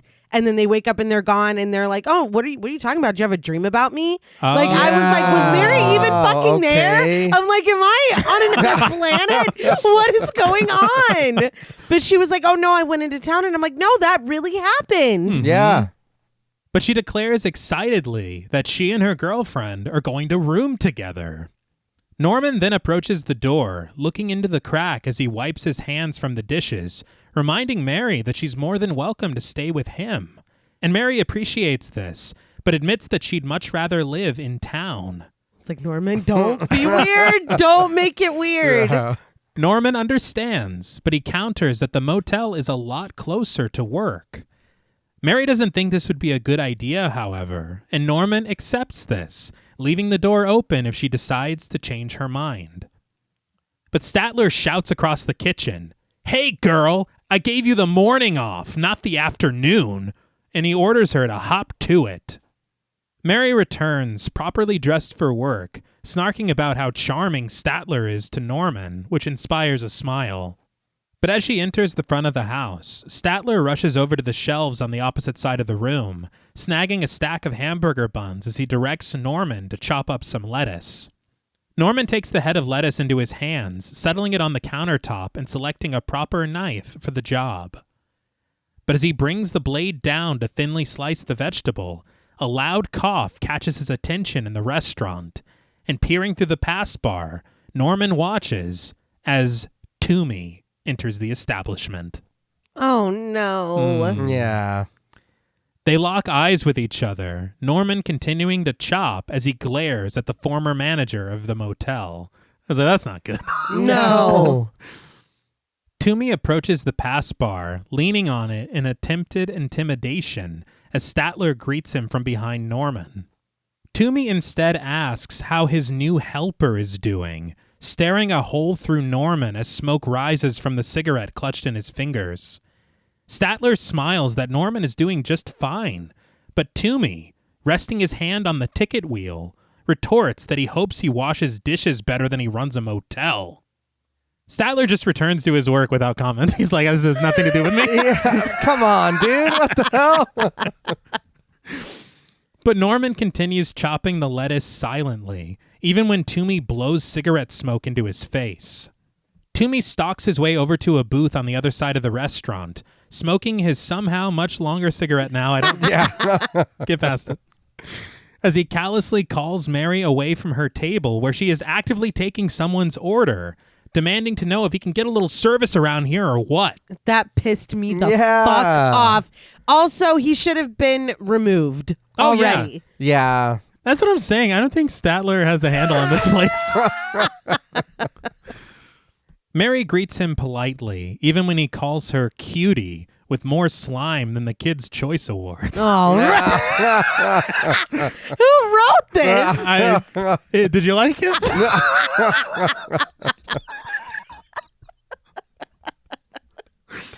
But Mary asks what he would like, and Toomey declares that he likes some of what Norman got last night. Ew! See, this right here, I was like, I know this is 83, or we're right, because where the time is. Yeah.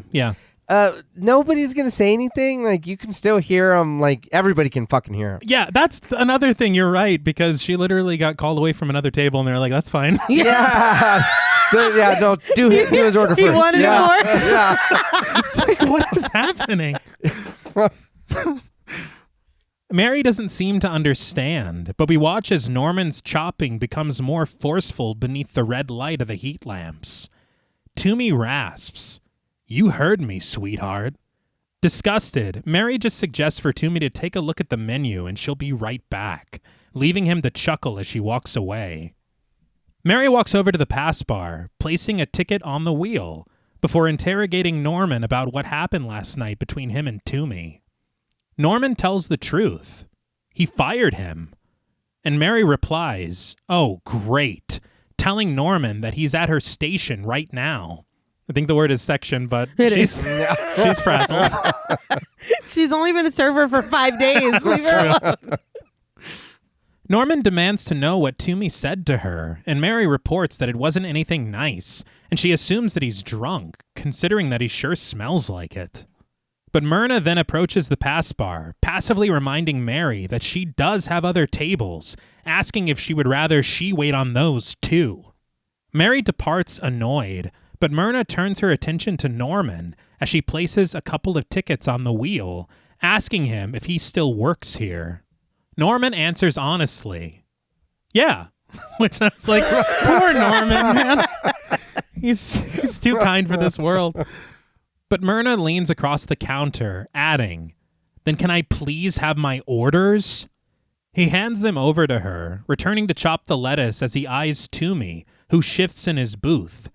But the camera glides upward, pressing in on one of the tickets next to Mary's, which rather than an order, reads, "Don't let that little whore in my house again. Love, Mother." Get the fuck out of here. Jesus Christ. Yeah. Norman then cycles through the tickets, this offending one getting closer and closer to him. But as Mary carries a few desserts to one of her tables along with a coffee pot, Toomey sticks his leg out, preventing her from passing him by. He asks her what it was like, screwing a psycho. He snickers to himself, but instead of dignifying this absurdity with a response, Mary simply asks for him to move his foot. But in the kitchen, Norman continues working through the orders, calling them out to Statler and assisting him, but we press in once more on the wheel, the nefarious note now only one ticket away. We return to Toomey at his table in a Dutch angle as he seizes a passing Mary by the wrist, demanding to know what it was like to be alone with Norman in that house, commenting that she's got some strange taste in men. Mary spits back that just because two people sleep under the same roof doesn't necessarily mean that they've made love. Toomey scoffs. Since when? Somebody get this dude out of here. Statler's like, let's see where he's going with this. Why are we still entertaining this? But he wonders if Mary is maybe the kind that doesn't kiss and tell. As Norman snags the next ticket, Mary offers to tell Toomey what Norman is really like. And Toomey seems interested to learn.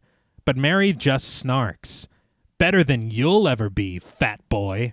It's like, all right, Pennywise. Let's...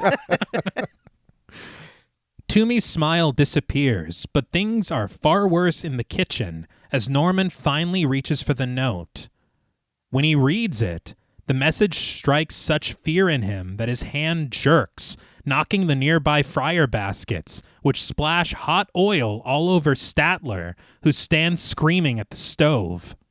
Norman bursts from the kitchen, shouting for Toomey to cut it out.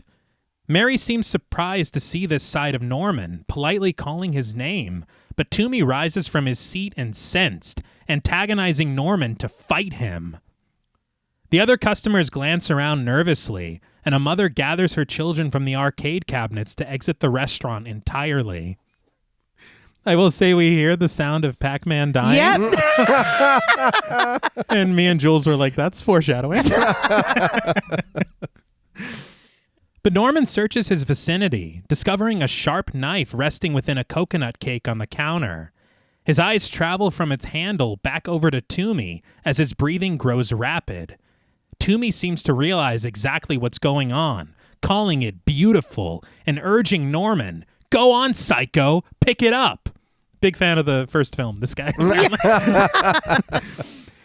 But Mrs. Spool stands troubled behind the counter, watching as the scene continues to unfold, Toomey shouting for Norman to do it. Or does he only attack women? Mrs. Spool and Mary stand by nervously as the score rises suspensefully, only for Norman to retreat into the kitchen. Toomey implores everyone to look. Not only is Norman crazy, but he's chicken shit too. Mary just follows Norman into the kitchen, passing Statler, who enters the front of the house, wiping at his wounded arms. Clearly over it all, Statler asks Toomey what the trouble seems to be, and Toomey shouts that the trouble is that psycho that Statler hired, threatening that this will be the last time he eats here. Like, no one cares, dude. Oh, no. But in the kitchen, Norman puts his back to the freezer door, his face slick with sweat, which Mary kindly wipes away with a napkin. I'm going to be honest, man. All this happens very, quickly and one right after the other. This was a little funny. Him knocking the tray or the basket over, dude getting burned, him just going out there and he's like, you hear this now? And then he just slowly backs away. And then him sliding down. I was like, what the fuck is going on? I honestly thought that the hot oil was going to be a much bigger deal. Yeah. He's like, look, everybody makes mistakes. Unless you're married, because fuck her. Case. Yeah, I commend Norman. Yes. Yeah. It's like you can tell how hard he's trying to not kill people. Yeah. You know? Yeah. But yeah, this was a lot. This was wild. And I was like, he's definitely getting fired. That's what I thought too. Yeah. Because it seemed almost like a catalyst to him kind of just retreating to the motel. Right. And then it's like, well, what's going to happen when he does that? Yeah. You know? But as Toomey storms out of the restaurant, Mary offers to get Norman a glass of water, which he declines, instead just attempting to catch his breath. But when Statler returns to the kitchen, he wonders what the hell Norman did out there. Mary tries to defend him, putting it all on Toomey, but Statler interrupts that he isn't talking to her. He's talking to Norman. He's like, this is your fault, Mary. Yeah. Somehow. Yeah. Mrs. Spool then joins the proceedings, standing just behind Statler, as Norman gathers his breath to explain that Toomey was bothering Mary, and he slipped him a note on the wheel. Mrs. Spool marches over to the wheel to investigate, but after cycling through the papers, she doesn't find anything. Myrna spies Norman through the pass bar with judgmental eyes, but Statler offers a more measured suggestion, insisting that Norman is just tired and that he should take the rest of the afternoon off. But Norman breaks away from Mary, marching over to where he discovered the note, promising that it was there. Statler offers a patronizing, "Sure it was." But Norman demands for Statler not to humor him, certain that there was a note on that wheel from his dead mother. Well, now don't say that part. Yeah. Don't do that. No. Everyone stands silent at this revelation, causing Norman to tear off his apron and snag his jacket, exiting the restaurant for the Bates Motel, as Statler just orders everyone else to get back to work. He was more understanding than I expected him to be. Yeah. And I will say, this is going to sound ridiculous, but I have worked in a restaurant for almost 16 years. Mm-hmm. I know you've worked in restaurants forever. Oh, yeah. This is the first time I'm like, oh, that's why they call it the wheel. Because we don't have a wheel anymore. It's just But you call wheel. Oh. Yeah. That's why it's called that. Because of Statler's Cafe? That's right. Statler. But that evening, the house stands tall against the purple glow of sunset, and inside, as Norman enjoys a sandwich and a cup of tea, a silhouette suddenly darkens the window at the kitchen door. When the figure knocks, Norman answers it to discover Mary. She greets him with a smile, clutching something wrapped in tinfoil and asking Norman if the offer to room with him is still open. He announces excitedly that it is, and gathering her things from the back porch, Mary explains what happened with her girlfriend. Apparently, this girl's boyfriend sleeps over every night, and she asks Norman if he knows what it's like to sleep in a one-bedroom apartment when a couple is making love 5 feet away from you. Norman guesses, noisy? And Mary confirms this with a laugh. But she changes topics, telling Norman that she thought he was wonderful today, the way that he handled Toomey. She curses him as an asshole, noting that she could have killed him, but Norman was so cool. Why are you back here? Yeah, thank you. I'm glad I'm not the only one that thought that. Well, the girlfriend, it went bad. For me, it's just that this sounds like another story, and then as soon as the door was open, it's like, okay, I got my shit right here. That's the thing. It feels, this was today. Whoa. It's not like, oh, he spends the night every night. You've been there one night. Yeah. And it's like you said, it sounds like stories. My boyfriend said I can't come home. Oh, it's because he moved another girl in. Oh, I can stay with my friend. Oh my God, she fucks right in front of me. It's like, dude, what the hell is going on in your life? No decorum. That's my life. But I think, to me, he said straight up in the diner, he was like, the offer's still there if you change your mind. I know. Yeah. It's just this girl. I don't know, dude. I trust her. And I'm glad for you. That was a lot at the diner, though. It was, but it was all in defense of her. And also, he did piss off him and last himself. night. Yeah. That's true. He did ruin the motel for everyone. But Norman smiles, reminding Mary that he doesn't kill people anymore. Just like, I love these making jokes. And Mary laughs, finally handing over the tinfoil wrapped treat, revealing it to be homemade fudge sent to her by her grandmother. Norman breathes it in, grateful for the gift, but Mary inquires about the note that Norman saw at the restaurant, wondering if he ever figured out who sent it. Norman thinks for a moment before just shrugging it off, closing the back door, and assuming that it was just a practical joke. He offers to help Mary with her things, but she assures him that she can manage it on her own. And having already eaten dinner, she declines Norman's kind offer for a meal, sharing instead that she's exhausted and plans to go to bed.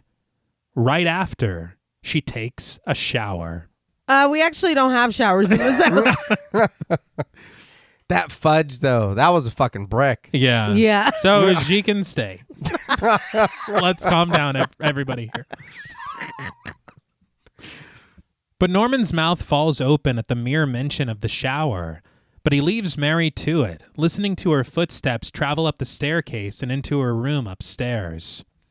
A short time later, Mary stands in a pink robe in the upstairs bathroom, closing the door behind her.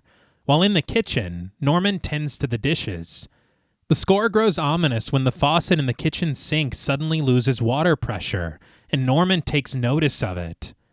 We watch as Mary disrobes upstairs, the shots cut identically, beat for beat, with Marion's fateful shower 2 decades ago at the Bates Motel. Fantastic. Yeah. And it makes you like, oh, like on edge. Mm-hmm.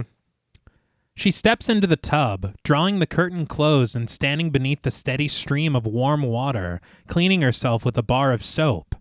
But we pan across the room, from Mary's obscured body behind the curtain, over to the sink, past the closed door, and finally reaching the wallpaper, where we suddenly press in on the center of one of the flowers. We discover a hole drilled into it from the other side, where the pupil of a watchful eye dilates, watching Mary's every move in the shower. So I do want to say very quickly, I said earlier that Norman had never done anything wrong. This was the thing wrong that he did in the first Yeah. He sure did. It wasn't as bad as, the other Norman Bates. No. From that one remake. Masturbating? Yeah. You can Jerking Bates. off. All right. Let's everybody calm down. Let's get back on track. But Mary shuts off the water, opening the curtain, unknowingly revealing her nakedness to the peeping Tom as she dries herself off with a towel. But when the figure suddenly departs from the other side of the wall, Mary seems to take notice, and after wrapping herself in her robe, she steps out into the hall, continuing to dry her hair. But pensive piano echoes from the first floor, Beethoven's Moonlight Sonata. Mary creeps down the steps to discover Norman sitting at the piano in the den, focused intently on the sheet music and the keys in front of him as he plays beneath the light of a lamp. Mary turns away, her eyes seeming to search for something within her mind as she retreats to the second floor. This puzzled me. Yeah. Because I was like, hold on. Unless there's an elevator in the house I don't know about. Yeah. I'm very confused as to how he's done this. Yeah, it also made me feel a little like, are you going to play that and then kill me? I think Is this a warm up? Yeah. I think he's just trying to get that bookshelf to move, right? Yes.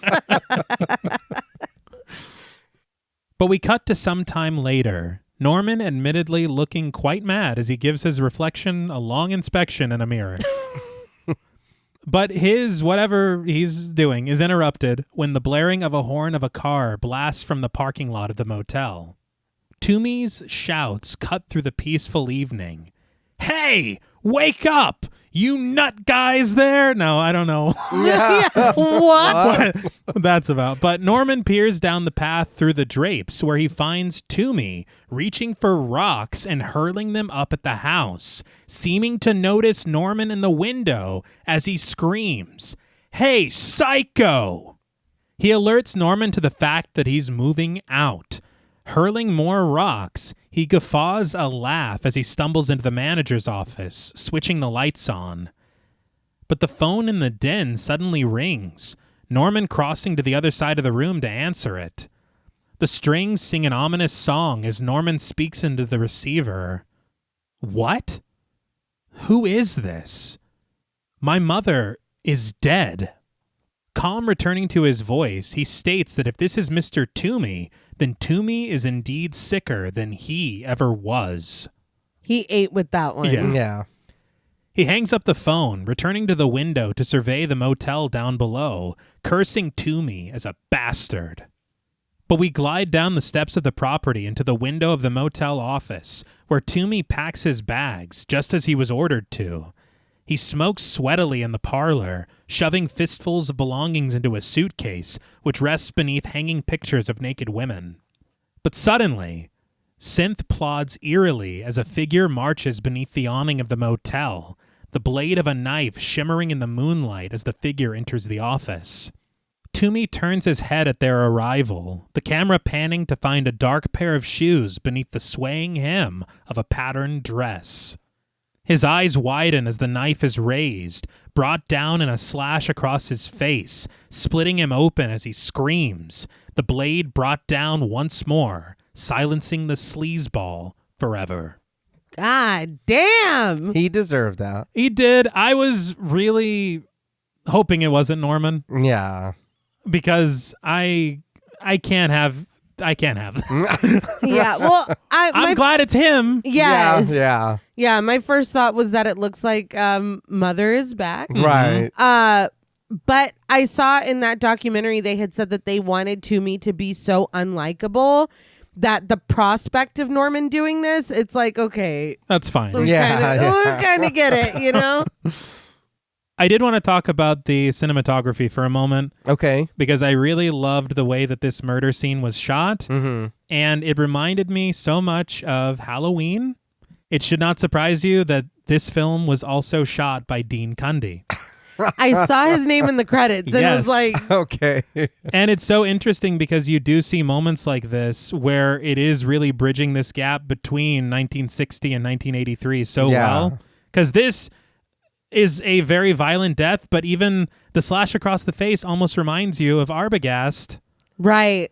In the first one. So it's very interesting the way that it's done. Yeah. And I think that Dean Cundey, he's just one of my favorite cinematographers ever. Mm-hmm. Not just because of his work with John Carpenter. I know you guys probably appreciated his work on Jurassic Park as well. Yeah. Of course. But Franklin wanted him specifically for that reason because of his adeptness at handling all of this. Right. And he had said something interesting that Hitchcock saw himself as part of a tradition that went back to silent films and German expressionism. Mm-hmm. And so he said that he sees him making this film as more carrying on a tradition rather than following in Hitchcock's footsteps, which is really interesting as a distinction. Yeah. But I think that it's also saying so much about how horror has its seeds that just grow into things that you never could have imagined. Yeah. Where you can find moments of silent film and German expressionism through slasher films too. Yeah. Right. You can use all of these things to tell this story in a visually interesting way and harken back to such meaningful moments of the past. Mm-hmm. I was very impressed. That's all I'm trying to say. Yeah. But that next morning, as Norman repaints the exterior of the motel a vibrant yellow, Dr. Raymond arrives, parking his cobalt blue Mercedes in the now empty parking lot. It's like, where did that Cadillac go? Mm-hmm. Yeah. Norman greets him as he exits his car, commenting that he didn't expect to see him until tomorrow. But Raymond just shakes Norman's hand, returning the greeting, and sharing that he got a call from Statler, who told him that Norman quit his job at the diner. Norman cops to this immediately, figuring that he could make more money with the motel once he gets it back into proper condition.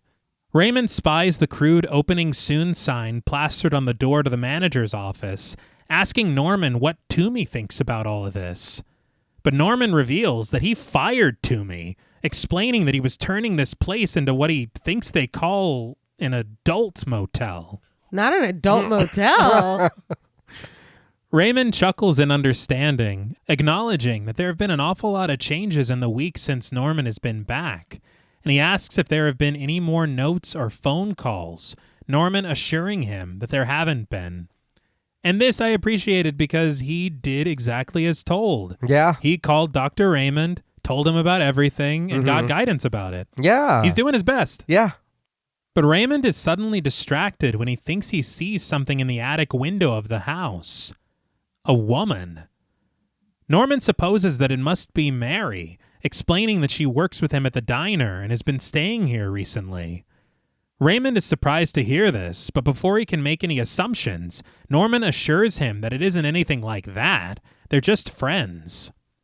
But upstairs in the second-floor bathroom, as Mary applies her makeup in a mirror, the morning light seeps in from the other room, flashing a light through the small peephole drilled into the wall. This catches Mary's attention, and she creeps her way over, discovering it within the wallpaper and peering through it into the room on the other side, the former bedroom of Mrs. Bates. Oh, shit. Yeah.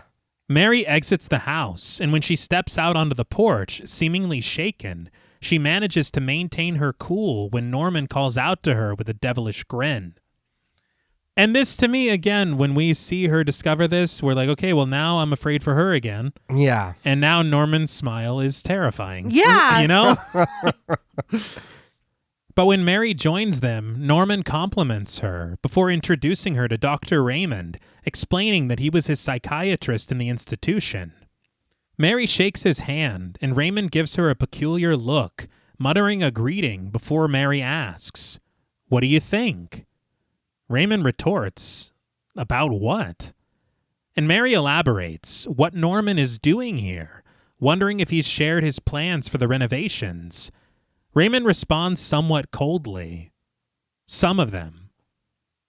But when Mary excuses herself for her shift at work, Raymond offers to give her a ride, his eyes never leaving her. Norman smiles, telling her to go ahead, and as they get into the car together, Norman leans down to the passenger's side window, remarking jovially that he'll see Mary tonight. I'm still really trusting of Norman. Like you were saying, he is doing what he's supposed to do, right? I do feel like at this point they've done a really good job of me being more, I guess, like you were saying, babe, forgiving of Norman, or like you do want to trust him. It's like so for me it is still like, man, I think that you're in danger. Norman. I'm right. like, something doesn't feel right. I'm still just like, man, you're telling the truth and everything, and you are trying. So it makes me, again, it makes me still weary of Mary. I think it's just so interesting the way that they do it, because it almost switches from moment to moment. Yeah. It does. And I think that is so hard to do because we know his past. Yeah. And yet we still just have so much sympathy for him. And so you feel bad. And then at the same time, you're like, well, did he just kill Toomey last night? And so you're like all over the fucking place. I also thought we were going to get a car ride with them. Like of him asking her questions and they drive away and then it's That's just it. over. Because the way that he's looking at her almost seems like suspicion. Right. Yeah. But if I'm not mistaken, I think that they did have a scene here, but it was either cut from the script or cut from the film as a deleted scene. Huh. It feels like something's missing. Yeah, because the next scene, it's like, oh, I guess he took it to work. Yeah. Because we cut abruptly to the police station, where Sheriff Hunt, played by Hugh Gillen, is sitting down in his office for a chat with Dr. Raymond. Raymond asks if the sheriff is familiar with the Norman Bates case, and Hunt assures him that he is. Hunt was the deputy back when Sheriff Chambers arrested him those years ago. I had a kind of a laugh about John Carpenter's fandom of Psycho. Yeah. And I would have done the exact same thing, but not only, of course, casting Janet Leigh's daughter in the lead of Halloween. Yeah. But you have Samuel Loomis. Yeah. Flat out. But I realized Sheriff Chambers and Marion Crane, you combine those names and you get the character of Nurse Marion Chambers. So fantastic. Yeah. But Hunt adds that he reread Norman's file when he found out that he was being released. And digging into his lunch, the sheriff asks what the trouble is. Norman dressing up like his mother again? Raymond chuckles that it's nothing like that, but Norman claims that someone has been leaving him notes and calling his house, claiming to be his mother. The sheriff scoffs, wondering what Raymond would like him to do about it, and the doctor suggests putting a tap on Norman's phone, but the sheriff states simply that he can't do that. This is Fairvale, California, not Washington, D.C. But he does offer to ask around and see who around town could hate Norman enough to do something like that. He asks if there's anything else that he can do to help, and Raymond just requests that he keep an eye on Norman, which Hunt claims that he's already been doing. Raymond offers his card in case there's anything to share, before asking for one more favor. There's a girl that Norman has staying with him, a Mary Samuels. He asks if the sheriff can look into her, and he agrees to do so before tucking into his sandwich. That was an odd way to end the scene. Yeah, that was a big bite. He was really, I think that was his really hungry. real lunchtime. This film's about sandwiches. Yeah, at its core. But it's like, okay, we have some shit in place. Yeah. We do, but the thing is that got me is that her name is Mary Samuels. Uh-huh. Yeah. Marion Crane's alias when she stayed at the Bates Motel was Marie Samuels. That's interesting. Very. But back at the Bates Motel, the exterior is almost fully painted, and to Norman's credit, it does look a lot better. But as he drags his paintbrush across the boards, something catches his eye in the house on the hill. The drapes of the second-floor window suddenly sway and reveal, clear as day, a feminine figure standing between them. Oh, hell no, dude. It's like, okay, we got to move. It's haunted. Yeah. When Norman attempts to get a closer look, she seems to beckon him closer with her unwavering presence, causing Norman to drop his paintbrush into the dirt. As she disappears from the window and deeper into the house, Norman staggers clumsily up the stairs, the camera resting at a Dutch angle as he rushes for the front door of the house, letting himself inside. He climbs the stairs to the second floor, discovering the door to his mother's bedroom to be open. And creeping cautiously inside, Norman stands bewildered at the sight before him. His mother's room has been returned to its former glory, its furniture uncovered, the bed properly made, items, fixtures, and artworks all returned to their proper places. So I thought, why would Mary do this? I thought she was like, because when he didn't even want to go in there the other night, she was like, no, you need to face it or whatever. That's the only way to get over it. I thought she went in here and was like, no, you're going to sleep in here or I'm going to stay in here or something like that. Okay. And so I was annoyed with her because it's like, dude, you can't like make that decision for someone. I just thought it was fucked up that she went in there and did that. Yeah. I didn't suspect Mary at all, only because when she was in the bathroom doing her makeup, she looked through the peephole and it was still the old room. Right. Yeah. And so I was like, I think that Norman might be slipping. Unwell. Yeah. I thought this was a hallucination as well. Right. No, because I was we like, see the window and I was like, oh shit. I was like, Mary, why would you set this entire room up? But Norman crosses over to the wardrobe, opening it up to find Mrs. Bates's dresses hanging neatly, including one very specific patterned dress, which is hung above one very specific pair of shoes. Norman closes it, barely able to catch his breath, as he walks over to his mother's vanity, where resting within the grasp of brass-sculpted hands, Norman finds another note. Norman, get rid of that slut or I'll kill her. Mother. So At least she said thought it might be you again.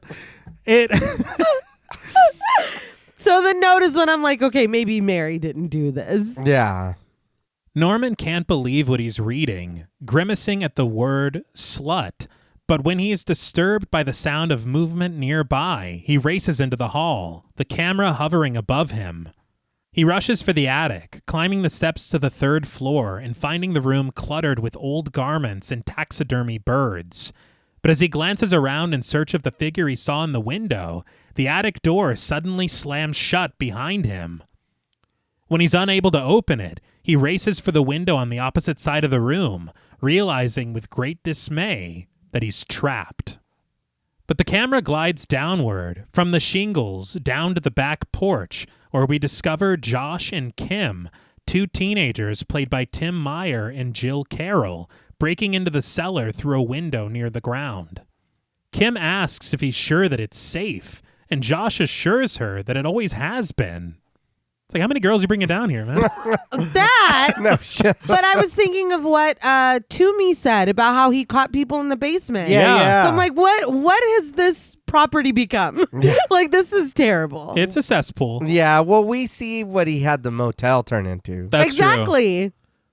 But as soon as he jimmies it open, Josh climbs inside, helping Kim through the window where the pair stands together in the dark until Josh reaches blindly for the chain of the light bulb, switching it on. Josh seems to know his way around, unrolling a dusty old mattress and sparking up a J as he takes his seat on it. But Kim decides to investigate a little bit, reaching into a basket on one of the cluttered shelves and pulling out what appears to be a rotten potato, maybe? It looked like something out of The Last of Us. I wasn't sure. But Josh invites her to have a seat next to him, and she does, Josh licking his fingers to put out his joint when Kim isn't interested in taking a puff. But the pair starts to make out, Josh reaching into Kim's shirt for a proper handful, but the pair are promptly interrupted by a nearby thud before things can get too hot and heavy. I understand coming down here to get high or whatever, and we are young. Can we fuck somewhere else? Like it's kind of dirty. The It's mattress dusty. is like it's I'm sneezing. gross. yeah. Yeah. Like, There's rotten potatoes over there. Probably fucking stinks. yeah. Like, Oh yeah. They're limited, I guess. And it's really funny because this is outside of Fairvale, so they had to travel. Yeah.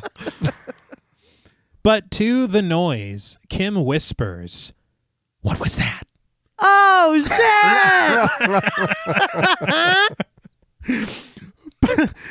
But Josh claims not to have heard anything, insistent that Kim is just stoned. He attempts to get back to business, but is forced to close up shop when the sound returns, even louder this time. I'm just like, when y'all walked over here, did you not see the mid paint job? Like, Yeah. halfway done paint job on the motel? Yeah. There is someone here. Mm-hmm. They're just stupid teenagers, man. Like, Toomey is cool with it. Maybe he's repainting the place. Toomey's not. No. repainting. Yeah, that's true. But as Kim buttons her shirt, Josh creeps cautiously through the cellar to investigate. At the other side of the room, he discovers a door, quietly opening it to peer into the darkness on the other side. He seems to take notice of someone there, only able to mutter, "Jesus," which prompts Kim to join him, curious to his findings. We hear heels clicking across the concrete floor of the cellar, the shadow of a feminine figure cast across the far wall. Kim has seen enough, suggesting that they just get out of here, and she retreats to the window that they entered the cellar through, climbing a small stack of firewood to reach it, only to disturb it, the tumbling logs catching the figure's attention on the other side of the door. Josh shushes her, returning his attention to the other room, which he peers into quite foolishly, unaware of the figure approaching him quietly from the adjacent wall, clutching a sharp knife. Josh shuts the door and returns to Kim, who has wasted no time, already climbing out of the cellar. But Josh stumbles over the remaining logs, Kim unable to lift him to safety, and instead sending the window downward to crush his reaching fingers.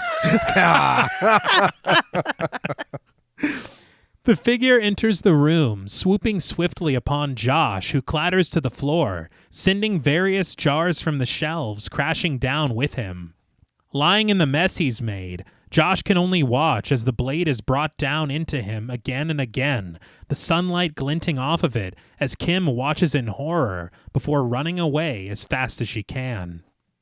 And this was the part that me and Jules were like, okay, so there's the 80s right there. Yeah.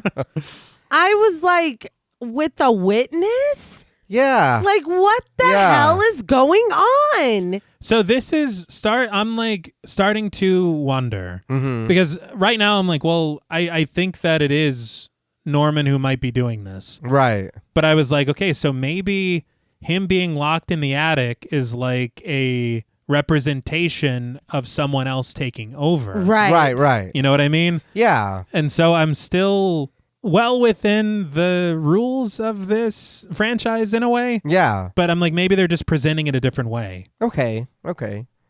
But up in the attic, Norman rests against a beam, the voice of his mother echoing in his mind. Norman!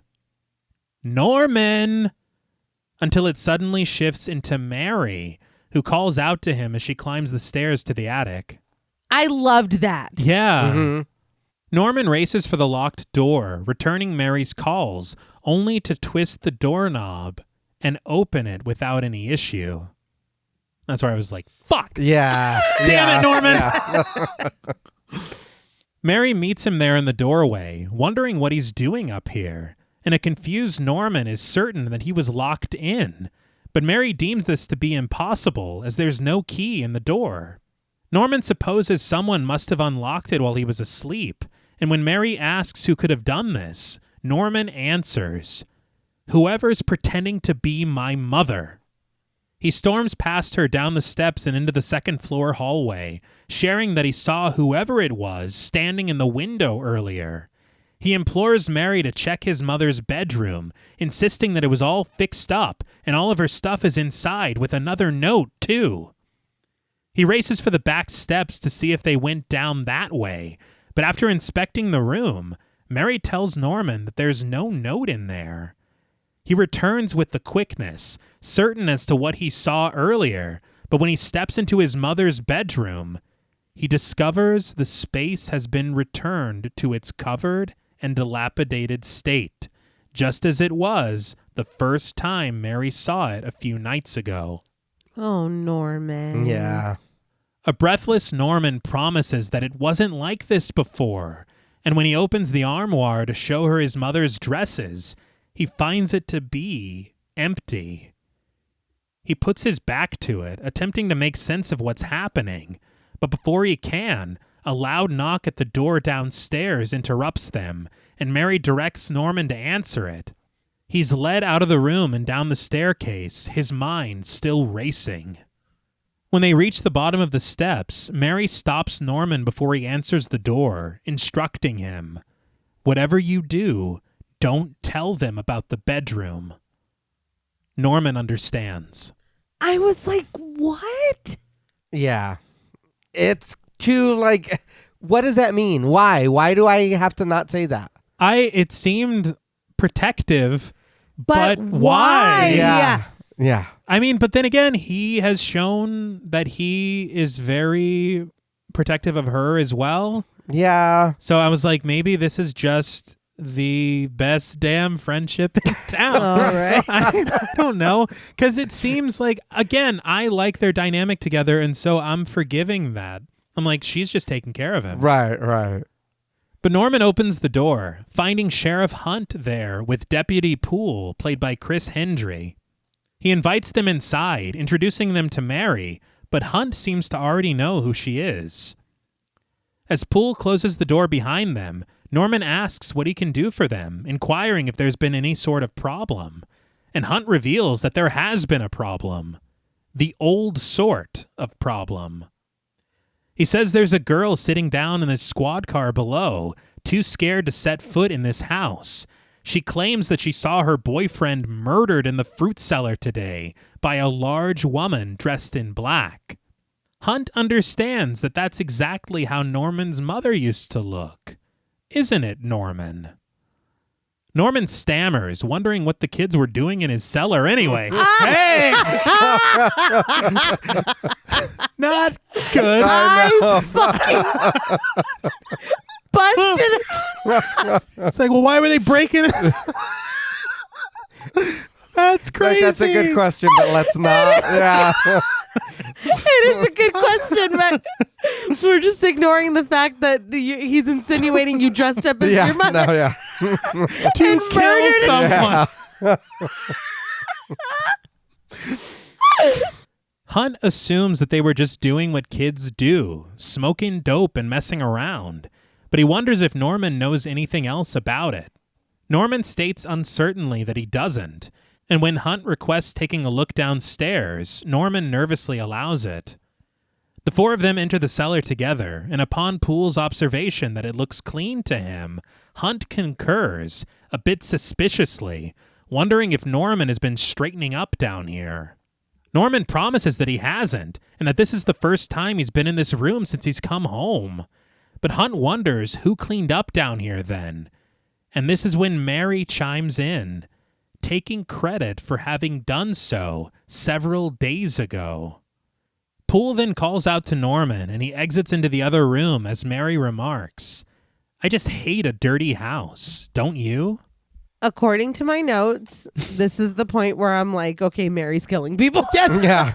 I thought the same thing. You are too ride or die. Yeah. Unless your favorite color is red and you just love all these flags that are waving in your face.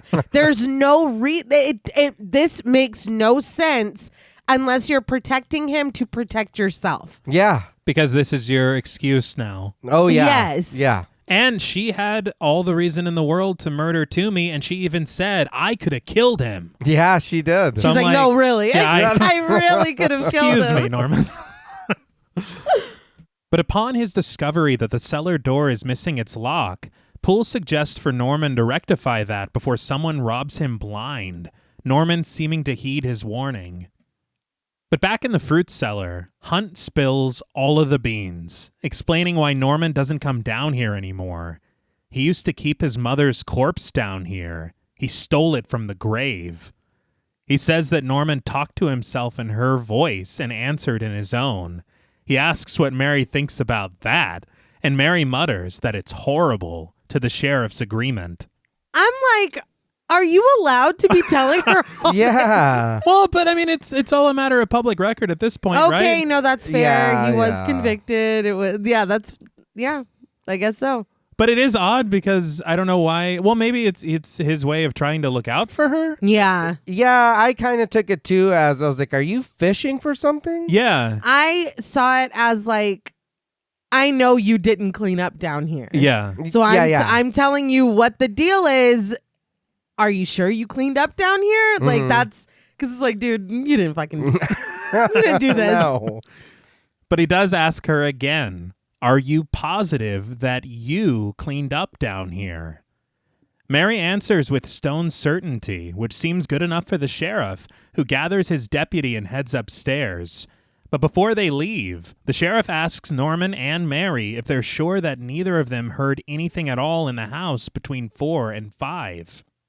Norman answers that he didn't because he was, and Mary interrupts, he was with me all afternoon. To Norman's stunned silence, she claims that they were walking in the fields together.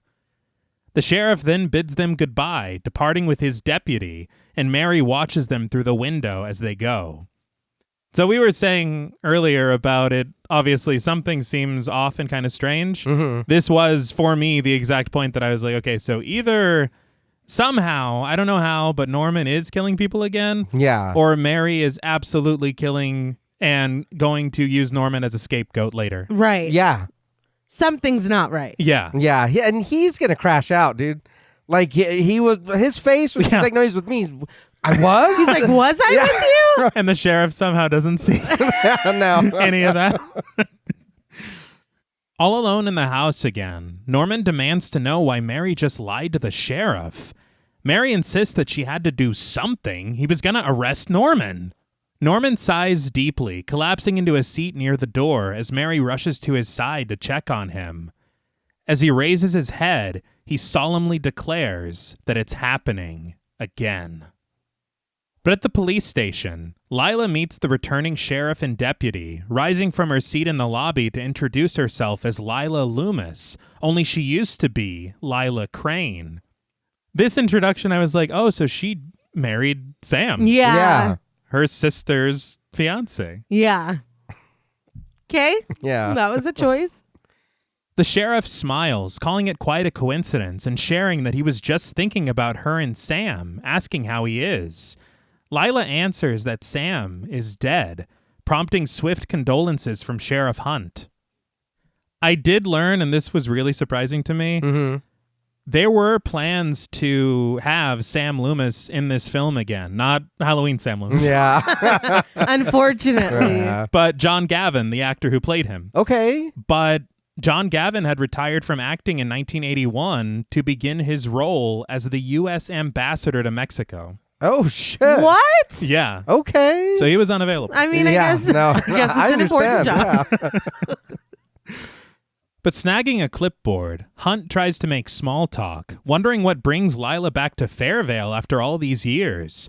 But Lila answers concretely, Norman Bates. Where is he? Hunt supposes that Norman's probably out at his motel, and Lila lashes. Why haven't you arrested him? It's all over town what he did to that boy.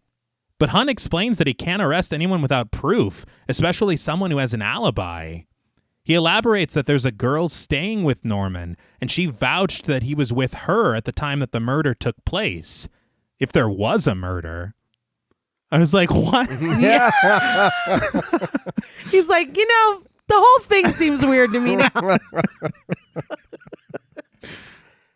Lila can't believe what she's hearing, but Hunt simply isn't convinced that anyone was killed in Norman's fruit cellar. No body, no corpus delicti.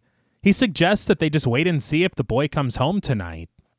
But as he snags his hat to make his exit, Lila has one more question. Have you dragged the swamp yet? She says that that's where Norman dumped his victims the last time, and considering that Hunt hasn't, she directs him to start there before there are more murders, unless, of course, he wants them on his conscience. After she storms out of the station, Deputy Norris, played by Tom Holland, joins the fray, asking the sheriff what her problem was. I see you, Tom Holland. That was hilarious. Yeah. Norris, isn't that the name that he used for the Child's Play? Yeah, Detective Norris. Yeah. That's hilarious. The sheriff isn't so sure what's wrong with Lila, but he states that if Norman Bates is crazy, there seem to be a whole lot of people around here running him a close second. It's like, why is this a sitcom now? Yeah. And what do you think is wrong with Lila? Why are we like, I don't know, man. Yeah. She's explicitly said it many times. But back at the house, Norman rests against the dining room table in the kitchen, Mary checking in on him and offering that what he needs is one of her special Irish coffees. I don't think so. Yeah. I mean, it might help him calm down. She asks if there's any brandy in the house, but upon learning that Norman's mother didn't allow liquor, she remembers that Toomey was quite a drinker and supposes that she might be able to find something in the manager's office. She leaves Norman to rest as she exits the house, descending the staircase in a hurry to enter the office of the motel. She walks past the front desk and into the parlor, where she hears a cough. She calls out into the darkness, surveying the taxidermy birds that line the walls of the room in the low light cast through the window. I will say, I don't know whose cough that was. On the subtitles, it said Norman coughs, and I'm like, there's no way she can hear that. So it's a mystery. But Mary steps deeper into the room, switching on the lamp at the far table. But just as soon as she does, a hand reaches out from behind her, clutching her shoulder and turning her around to face her. It's Lila. She demands to know why Mary lied to the sheriff and told him that Norman was with her this afternoon. Mary exhales a deep sigh, scolding Lila. Mother, what are you doing here? Go back to the hotel before you ruin everything. Hold the fuck on. I rewound it. Yes. I was like, did she just fucking say mother? Yeah. Yeah. We have just lost cabin pressure. Yes! Yeah. I was like, I knew you were no good. Oh, yeah. I knew there was something up. No, yeah, you're not here for Norman. No. Like, you're not here to take care of him. I think, and I told Jules, I was like, if you had given me a full week to guess what the twist was going to be. Yeah, not this. No, yeah, no. not this. No way at all. Mm-mm. But from this, you're like, holy shit. And you start piecing together the few things that didn't really fit. Yeah. Or you're like, who was Lila talking to on the phone at the courthouse? Mm-hmm. Why did Mary rush off the phone and go into the kitchen and say, we'll talk later? Right. Like all this shit. Well, a lot of her actions, it's just like, I don't know. It's the actions are odd. All your stories sound like bullshit too. Like, let's be honest. They do, but now they do. I believed her. There was something, I don't know. It seemed weird. No, I have a friend I can stay with, but thank you. Oh, I can't stay with that friend. They were like having sex everywhere. It was crazy. It's Everywhere. Like, Dude, plans fall through all the time. it was weird. it was.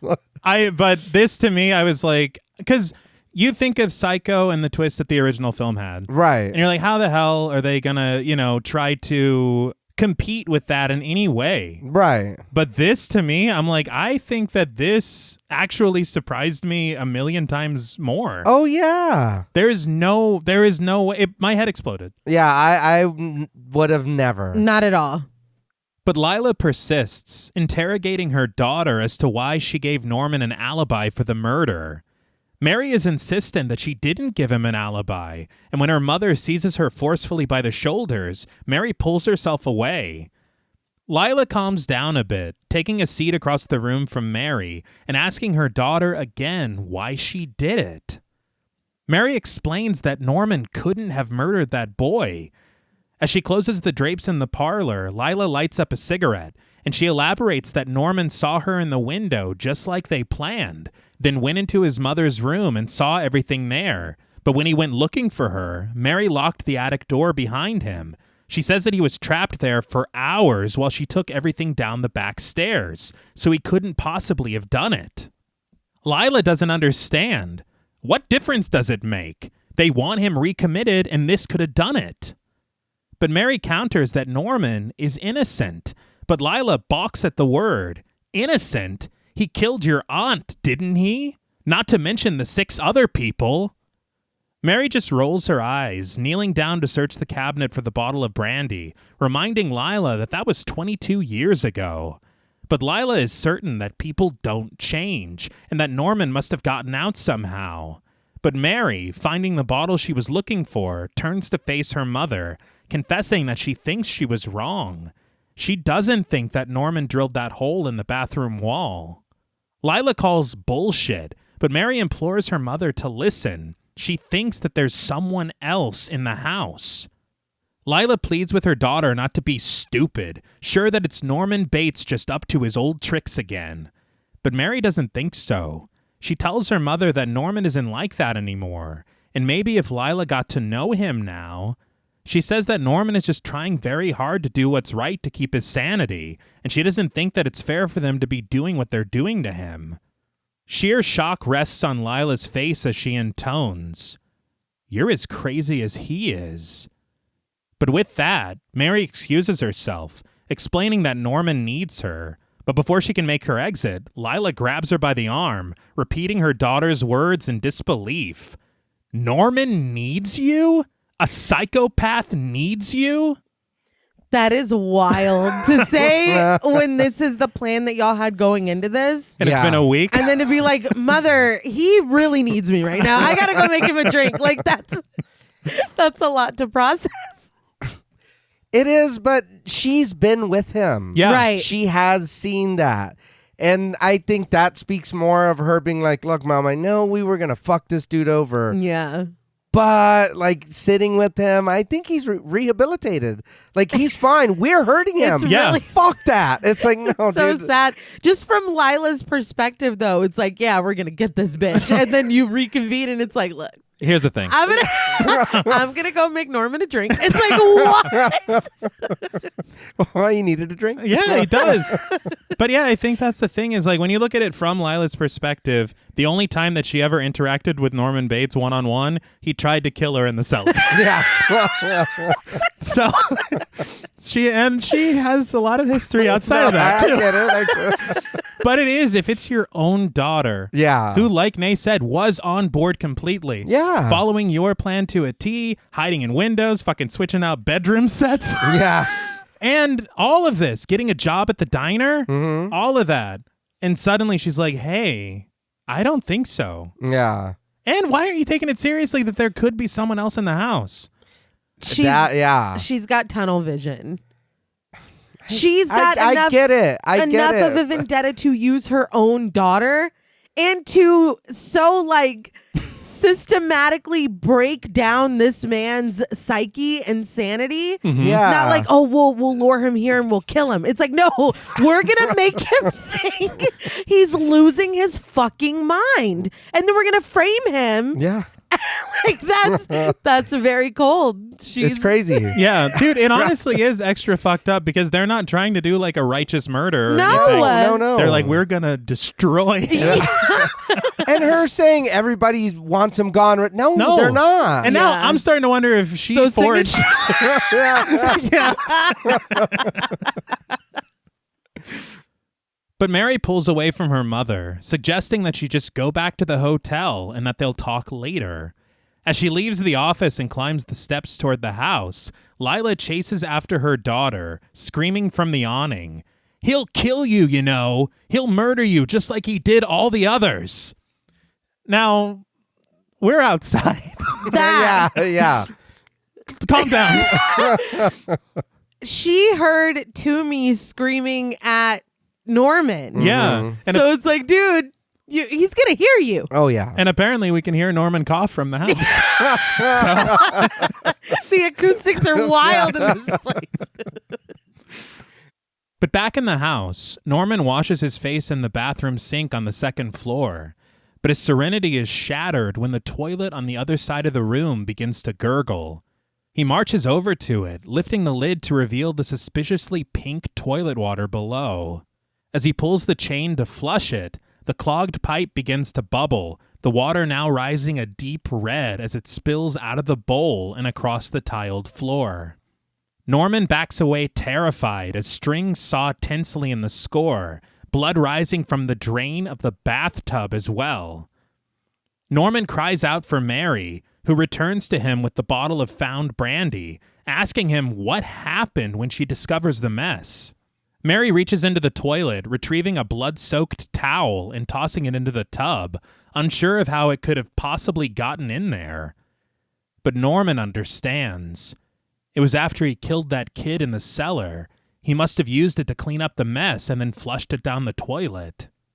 Mary rushes to clean up the spilled blood, reminding Norman that he couldn't have killed that boy. He was locked in the attic. I have to be honest, I thought that what was going to happen was Mary comes upstairs and the bathroom's clean. There's nothing here. Okay. I did too. So when Okay. she sees the mess, I was like, oh shit, there really is something going on. Yeah. But I don't know who's doing it. Or why they would choose that method of Disposal. disposal. But Norman retorts that the door to the attic wasn't locked. Mary said so herself. And as she wipes the floor clean, Mary expresses certainty that Norman didn't kill anybody. But Norman isn't sure how to explain this whole situation otherwise. Mary admits that she can't either, which only complicates matters for Norman. He asks if she really cleaned up the cellar, the way that she told the sheriff she did, and Mary admits that she didn't. But Norman knows that somebody must have, and they did it with that towel after they killed that kid. His breathing grows ragged, wondering how Mary can be so sure that he didn't do it, remembering that he used to black out whenever he would. But Mary puts a stop to this line of thought, attempting to convince Norman that he doesn't have it in him to commit murder. Not anymore. She hands him the brandy, suggesting that he fix them a drink while she continues cleaning the mess. It's so sad to me because it's one of those things that now that we know all that Mary knows, every time Norman's like, well, what other explanation could there be? And Mary's like, God damn it. Like, Yeah. I don't know, but Struggling. there definitely is one. But I just can't- don't know what it is. Yeah. But you're fine. You're innocent. Well, seeing this and then her not being able to explain, I was like, you did this.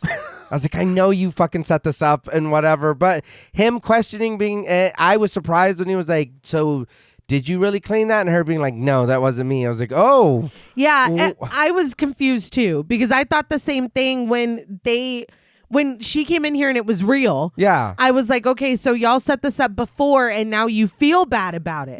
Because she doesn't seem... All this blood. Shocked. Afraid, yeah. Or she's just like, no, I got it. And Yeah. it definitely wasn't you. Like, that's the bottom line. So, yeah, I thought the exact same thing. After Norman exits the bathroom, Mary returns to the toilet, mopping up the blood as best she can with the towels. But we watch as through the makeshift peephole, a watchful eye suddenly appears, spying on Mary as she tends to the tiles. Sensing something, Mary glances up at the hole in the wall, startled when she sees someone step away from it. She races out into the hall, standing at the landing as she calls out to Norman, who exits the kitchen downstairs to answer her. That's a fucking problem. Yeah. A big one. I'm like, are they introducing something supernatural here? I honestly, in this moment, I don't know what the fuck's going on. It's that I'm You know? still Yeah. reeling from this fucking Yeah. what a twist to Yeah. reveal that I'm like, where are we going with this? Because who's that? Because it's not Norman. Yeah. Who could it be other than Mother? Oh, man. But Mother's dead. Yeah.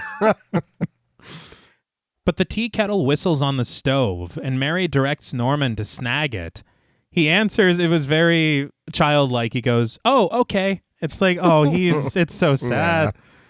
But he returns to the kitchen, and Mary retreats to her bedroom, rushing for her purse and reaching inside, where she retrieves a small pistol, racking its slide when she hears movement outside in the hall.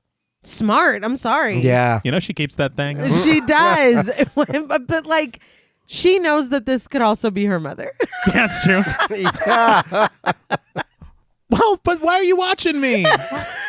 Yeah, that. You know? Yeah. And that's fair, too, because honestly, when you think about it, we did not see Lila leave or anything. Right. And so that is another logical explanation that it is Lila right now. I just felt like she would have whispered something through the hole. It's like, it's just me. Yeah, right. Please don't shoot me with that tiny gun. But Mary creeps out of her room and over to Mrs. Bates's former bedroom. The score rises tensely around her as she clears the room slowly, behind the fireplace, around the bed, by the armoire, and lastly, behind the very door that she opened to enter the room. But on the wall behind it, she discovers 2 photographs of birds hanging there, glancing to the opposite side of the room where there are 2 dustless vacancies on the wall above the bed. This inspires her to remove the one on top, discovering a section of the wall to be missing with a small hole drilled at its center. It rests there at such a height that she needs to drag a nearby chair over so she can peer through it. But looking into the bathroom, a figure suddenly darts in front of her, their black pupil peering right at Mary in return. She shrieks, losing her footing and tumbling off the chair and onto the floor. Norman hears her fearful cries, racing up the stairs to check on her, only for Mary to reach her feet and draw her gun on him as soon as he enters the room. I will say this figure darting, it looked part like mannequin almost. Okay. I was like, dude, I really have no idea what's going on. It's fucking Elijah Wood's Maniac or something. But it scared the hell out of me. Yeah. Now I think we can say that's definitely not Lila. No, Right. Yeah. Why would you do that, Mom? No. But realizing that it's only Norman in front of her, Mary points over to the hole in the wall, explaining that someone was just there looking back at her. Norman looks through the hole, which seems to be just his height. But he doesn't see anyone inside the bathroom. I was like, okay, now this is just starting to look real bad. Yeah. It's like, fuck, she found my hole. But what an odd sentence. Well, it is. It is. But what I'm trying to say is that anyone who can look through that hole, she moved the chair over so it shows that it could be anyone. Right. Everybody calm down. But Mary is certain that she saw someone in the bathroom and that they're still in the house. She urges Norman to search the house with her. But before they exit out into the hallway, Norman asks where she got that gun she's holding, with Mary explaining that it was in her purse, that her mother got it for her. This is a good enough answer for Norman, who rushes out onto the landing and calls Mary to follow him down the stairs. I will say, again, we're talking about contradictions, her saying outside of the restaurant that her parents don't care what happens to her. Yeah. But her mom gave her a gun to protect herself, and Norman's just so naive. It's so sad. Yeah. He doesn't even think to ask. No. But Mary instead suggests that he check downstairs while she stays up here, promising that her gun will keep her safe. Norman departs down the stairs, but stops somewhat sorrowful when he realizes, it's because of me. That's why you have it. Holding the gun in her hand, Mary assures him that it isn't true, but appearing somewhat dejected, Norman descends the staircase in search of the would-be intruder. He rushes into the kitchen, retrieving the knife from the drawer that he was once too afraid to hold again. I just want to call out this shot because it is amazing. The way that the light is cast into the kitchen, it splits Norman right down the middle. Uh-huh. And it's like, again, his fear of it being this dissociative personality again. Yeah. It just made me sad that he was like, it's like, I'm the reason you have that. Yeah. His face was just It heartbreaking. was really sad. Well, I mean, again, you have this history, and you are supposed to be here as my friend or whatever. To see that does suck. Yeah. She tried to clean it up, but he knows. Yeah. But upstairs, Mary sets her gun down on the small table at the top of the landing, picking up the phone and calling the front desk of Lila's hotel. When she asks to be put through to her mother's room, she learns that Lila hasn't made it back yet. A disappointed Mary hangs up the telephone, now certain that it's her mother who's hiding somewhere in the house. But downstairs, Norman stalks through the corridor, only to stop dead in his tracks when he hears a woman's voice calling out to him from the cracked door of the cellar. Norman. She's playing with fire if that's her mom down there. Yeah. Lila? I was like, dude, go back to the hotel. Yes, yeah. Mary is retired to her bedroom, peering out of the window, but promptly getting her shit rocked when Norman suddenly appears behind her, slamming the door shut and putting his back to it, panting. Mary raises her gun, asking Norman what's wrong, and he struggles to admit what he just heard. It's my mother. She's downstairs. Mary asks if he saw her, and Norman shakes his head, but he's sure that he heard her. Mary suggests that they go downstairs together, but Norman stops her, fearful that his mother will kill her if they do. He knows she will. But Mary reminds Norman that his mother is dead. He killed her. He told her so himself. But Norman realizes that he must be wrong. She survived, and now she's downstairs, waiting for Mary. Mary tries to make sense of it for Norman. It couldn't be his mother. It has to be someone else. And whoever it is just trying to drive Norman crazy again. Norman seems to accept this, but the moment Mary suggests heading downstairs again, fear firmly finds him once more, certain that it's too dangerous for them to go downstairs. He says that they should just wait until the morning, and he promises to protect her through the night. He takes a seat in a chair next to the door, catching his breath as he sets his knife down on the dresser. He assures her that it was always safe here at night. This is when I realized he gave Mary his bedroom. Yeah. And it's more and more heartbreaking the more we talk about it. Yeah. But Mary makes one last attempt for the door, and Norman rises out of his seat to block her from it, forcing her to realize that they'll have to spend the night in here together. Oh, all right. It's the only logical... Norman rests his weary head on a sleeping bag as he sits uncomfortably in the chair, while Mary sits at the edge of her bed, taking off her boots and glancing nervously over her shoulder at Norman. I don't know who should be more worried. You know what I mean? Because of the implication of a killing. Correct. Yes. Like, who, like, fuck, if he's finding out, he's going to kill me. If I'm killing people and I don't know about it, I'm going to kill her. And I don't know. It is. Yeah. And he said straight up, he's like, I know she will. Yeah. But later that night, when Mary is fast asleep in bed, Norman stalks around the room, only to stop at the side of her bed, a worrisome look washing over him as he clutches the knife to his chest, the tip of the blade seemingly pointed at Mary. Mary suddenly gasps, lurching up from her sleep and seeing the worst possible sight you could possibly see upon awakening. Yes! Yeah. She asks Norman what he's doing, directing him to just put the knife down and promising that no one is going to come through the door. Norman wants to believe her, but as he gazes out of the window and down to the moonlit motel below, he asks sincerely, Mary, I'm becoming confused again, aren't I?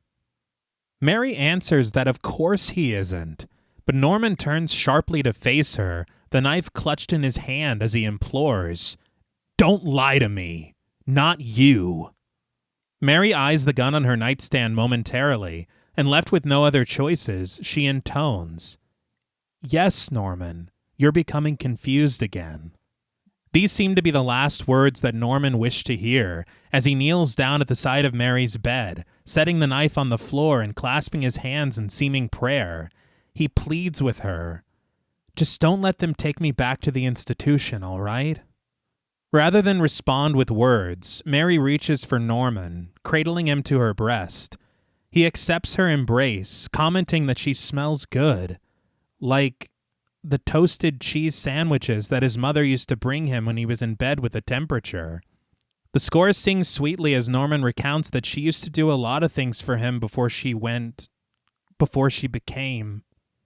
But Mary just shushes Norman as she rocks him in her arms, instructing him to just remember the good things that his mother did for him. But a tearful Norman realizes that he can't. They're not here anymore. Mary is sure they are, but Norman knows that they're gone.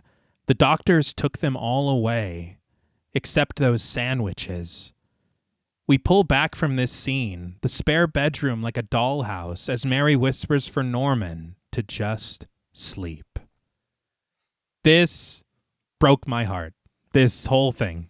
Poor Norman, man. That's all he wanted was some sandwiches. For me, I think it's just like seeing Mary struggle against what she's done. Yeah. And what she feels now for Norman. Yeah. Realizing that it's gone too far and being filled with regret. Yeah. And then at the same time, being there for Norman as his friend in such a sincere way. Because this doesn't seem like she's putting on airs or trying to say something I just don't to. think so. Yeah, no. Like, she legitimately feels for him, and Norman needs this right now. Yeah. So it's just like, it's so heartbreaking. I can't imagine any other scenario where it would be touching to hear that you smell like cheese sandwiches. No. It's very tender. Yes. For this. For Yeah, this. for that. And for this only. Uh-huh. But no, this was really sad. I did notice too, as they were panning out, there's a painting on the wall behind them that looks like two people cradling each other. Really? It looked like them. I didn't even notice it. Yeah. But yeah, this is such a tender moment, and it's just so sad knowing all the circumstances surrounding the moment. Yeah. But that following morning, there's a knock at the kitchen door, which Norman is awake and alert enough to answer.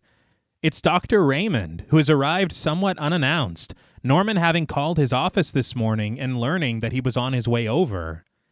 Raymond closes the door behind him, greeting Norman good morning, but he immediately asks where Mary is. He learns that she's gone into town, but Norman isn't quite sure why. After Norman offers to make Raymond a cup of instant coffee, he returns to his cooking on the stove, but Raymond leans against the sink, something clearly weighing on his mind as he finally asks his patient, "Norman, do you remember Lila Loomis?" And of course Norman does, but he's quite surprised to learn from Dr. Raymond that Lila is staying in town right now. The kettle whistles on the stove as the doctor approaches him, dropping the bomb. Lila is Mary's mother. That's why Mary went into town, to see her. Norman merely offers a muted reaction as he takes the kettle from the stove to make Raymond's coffee. There was something I thought was really smart in the way that this is done, like him revealing this to Norman while the pot is boiling over. Yeah, that's good. You know? Yeah. But I have to admit, I did not think that was how it was going to go. I thought it was going to be a much more dramatic thing where Norman finds out himself somehow. Okay. Yeah. I didn't think he was just going to be told literally just a couple scenes away from us finding out. Okay. I was really glad that he did say something. Me too, though. Because I was like, I'm going to be honest for a minute. I'm like, do you have something to do with this? Like and, How deep does this go? But him kind of like telling him what was going on, I was like, oh no, you are here for Norman. Yeah. And I think that's the thing too, is that firstly, if Norman was to find out on its own and it's like this big blow up later, that's kind of cliche and expected. Right. This being the way that it's done, it really just, you keep thinking to yourself, I have no idea where this film is going to go. Yeah. Period. Yeah. But Raymond asks if Norman knows what that means. It means that they're the ones who have been leaving the notes and making the phone calls. Norman doesn't understand why they would do that, but Raymond puts it bluntly. Because they hate you. Oh. Okay. So you remember at the courturhouse? Yeah. Remember that lady that had her boot on your neck? She doesn't like you, Norman. Really? I can't believe this. Norman denies that Mary hates him, but Raymond is certain of it. Like mother, like daughter, sure that she can't wait to see Norman reinstitutionalized too. He says that that's why all of this is happening. They want to destabilize Norman and undermine his sense of reality. Norman affirms that they can't do that, and Raymond is very pleased to hear this. But Norman takes a seat at the dining room table, chuckling as he asserts that it isn't Mary and Lila anyway. And after looking over his shoulder, he reveals the real culprit. It's his mother. She's not dead. Raymond is not pleased to hear this. No, Norman, no, he's going to take you away. Yeah. Seated across from Norman now, Raymond asks how he knows this, and Norman reminds his doctor that they both saw his mother standing in the upstairs window. Raymond just takes a breath before calmly correcting that was Mary Loomis or Lila Loomis, dressed up to look like Norman's mother, and the phone calls were Mary too. And when Mary was with Norman, it must have been Lila. Norman just shakes his head slightly before rising to close the kitchen door, the score growing a bit eerie as he shares that his mother spoke to him from downstairs last night. But Raymond just coolly cleans a pair of glasses from his jacket pocket, reminding Norman of their discussions about his mother, that once he accepted the fact that he murdered her, his mother's memory would no longer have any hold on him. Norman sighs deeply as he struggles to understand what is happening. But Mary waits for her mother at the hotel in town, approaching Lila in the lobby when she arrives at the front desk. I busted out laughing because Lila just walks up to the desk and she goes, "Room 15, please." It's like, for what? You already are staying here. I was wondering the same. But Mary lays down the law, ordering her mother to stop calling Norman. We see the man at the front desk, played by Robert Traynor, listening intently as Lila pulls Mary into an adjacent room, insisting that she hasn't called him. I did feel a very deep connection to this nosy ass man at the front desk. When he's leaning and like... Yeah. Was it me, or did he kind of look like Ben Stiller in There's Something About Mary when he was young? I can kind of see it. It's like, what the fuck? But Mary shouts for her mother not to lie to her. She called him this morning. Lila seizes her daughter by the shoulder, forcing her deeper into the room and pleading with her to keep her voice down. They take a seat in the booth at the far wall, the clerk leaning his head over the desk to continue eavesdropping. Lila finally admits, "So what if I did call him?" Relishing in the fact that Norman is slipping into insanity again, certain that she can hear it in his voice, and she says that there's nothing anyone can do about it, not even Mary. But Mary demands that her mother stop stuffing bloody towels down toilets and peering in through peepholes in the walls. This is when genuine confusion registers in Lila's eyes, as she claims that she most definitely did no such thing, assuring her daughter that she came right back here last night after she saw Mary at the motel. Say what now? Yeah. Yeah. Mom, quit playing. Like, that was you. I hope. Please. Mary is sure that her mother is lying, interrogating her as to why she wasn't in her room last night when she called.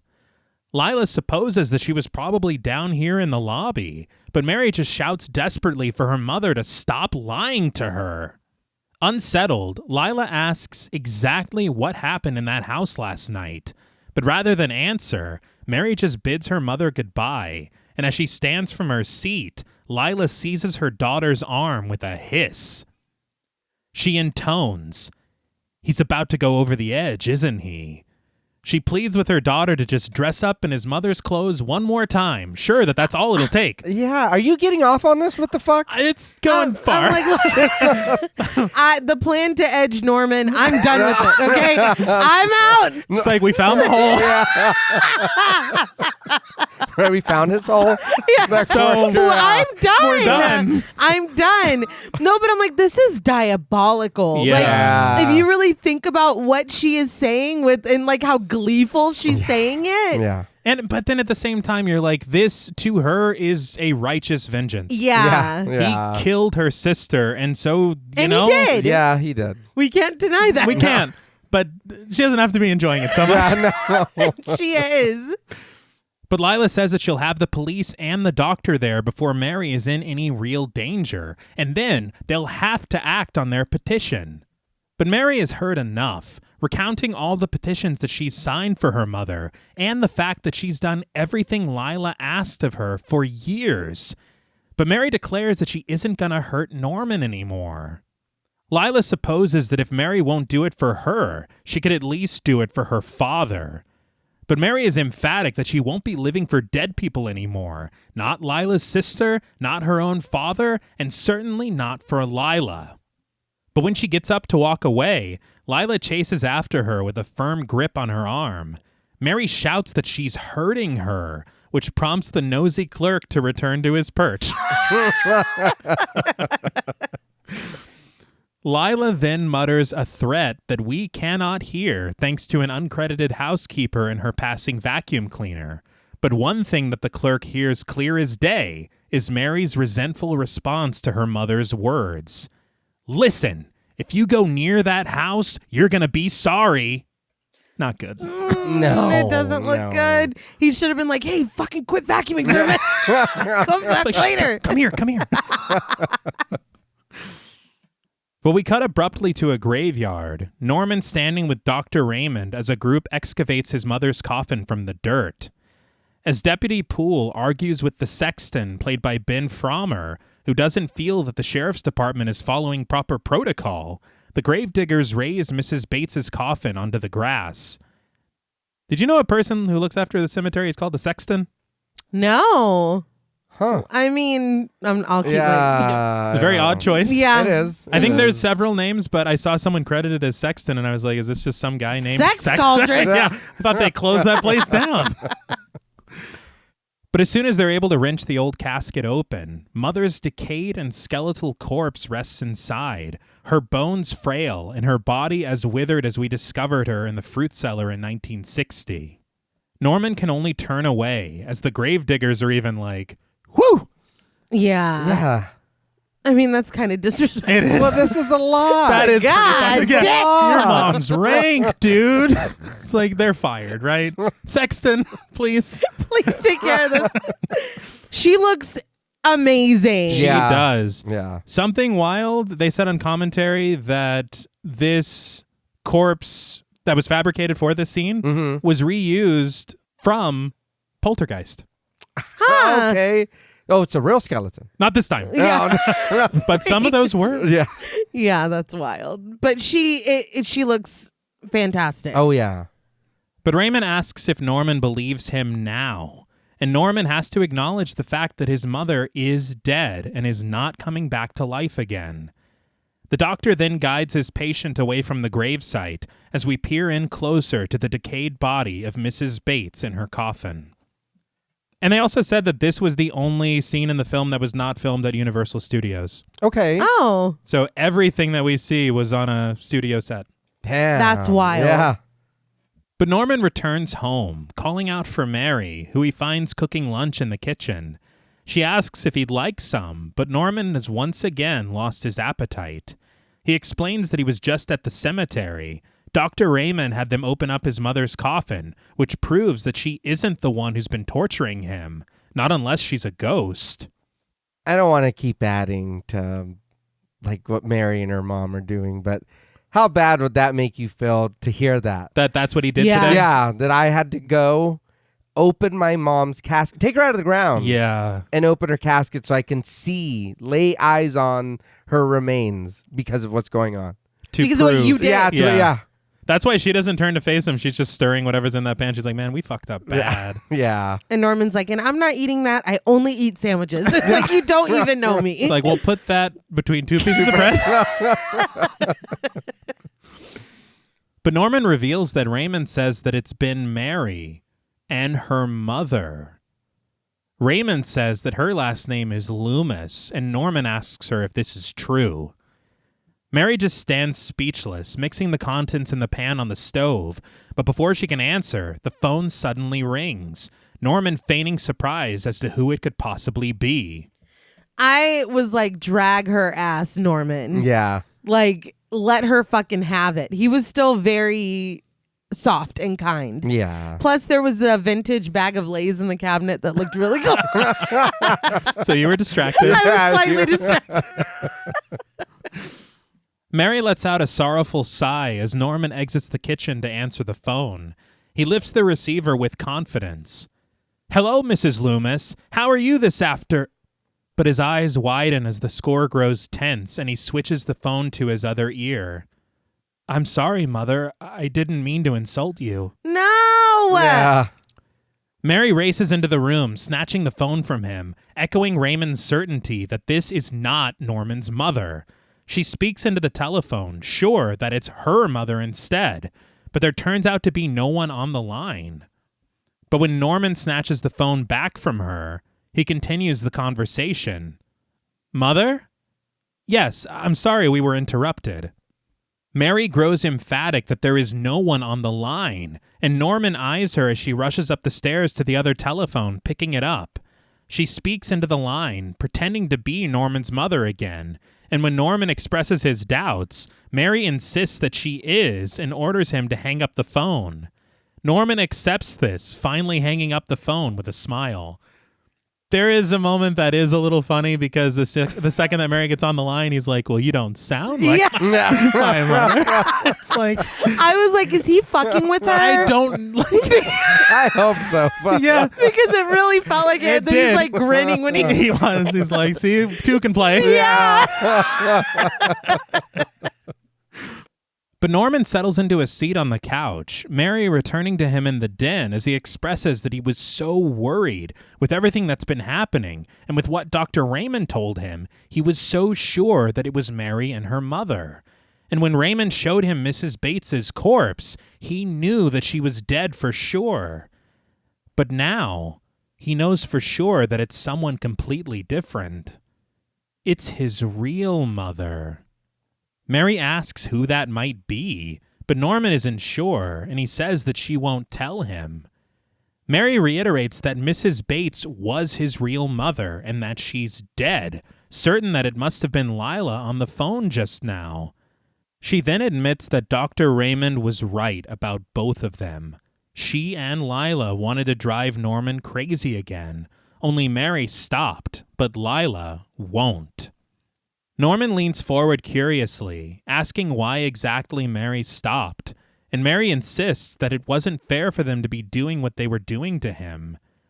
But someone suddenly approaches from behind, peering in through the window at the front door, as Norman wonders if this was the only reason, his face twitching into a nervous but hopeful smile. This broke my heart because you know that he just wanted to hear her say that she likes him, that she wants to be his friend or something. Yeah. And this is also really difficult, this scene, because he is trying to reconcile so much at the same time. Okay, I saw her body in a casket. It can't be her. But there is someone on the phone saying that they're my mother, that they're my real mother. So it has to be someone different who is my real mother. Maybe Mrs. Bates wasn't my mother. Yeah. And so it's like just watching him struggle. And he isn't even that hurt with Mary confessing. With what she did, yeah. He's just like, well, why did you stop? Is it because we can be friends? It's like, I am so sad right now. I know. But before Mary can clarify, their conversation is interrupted by a knock on the door.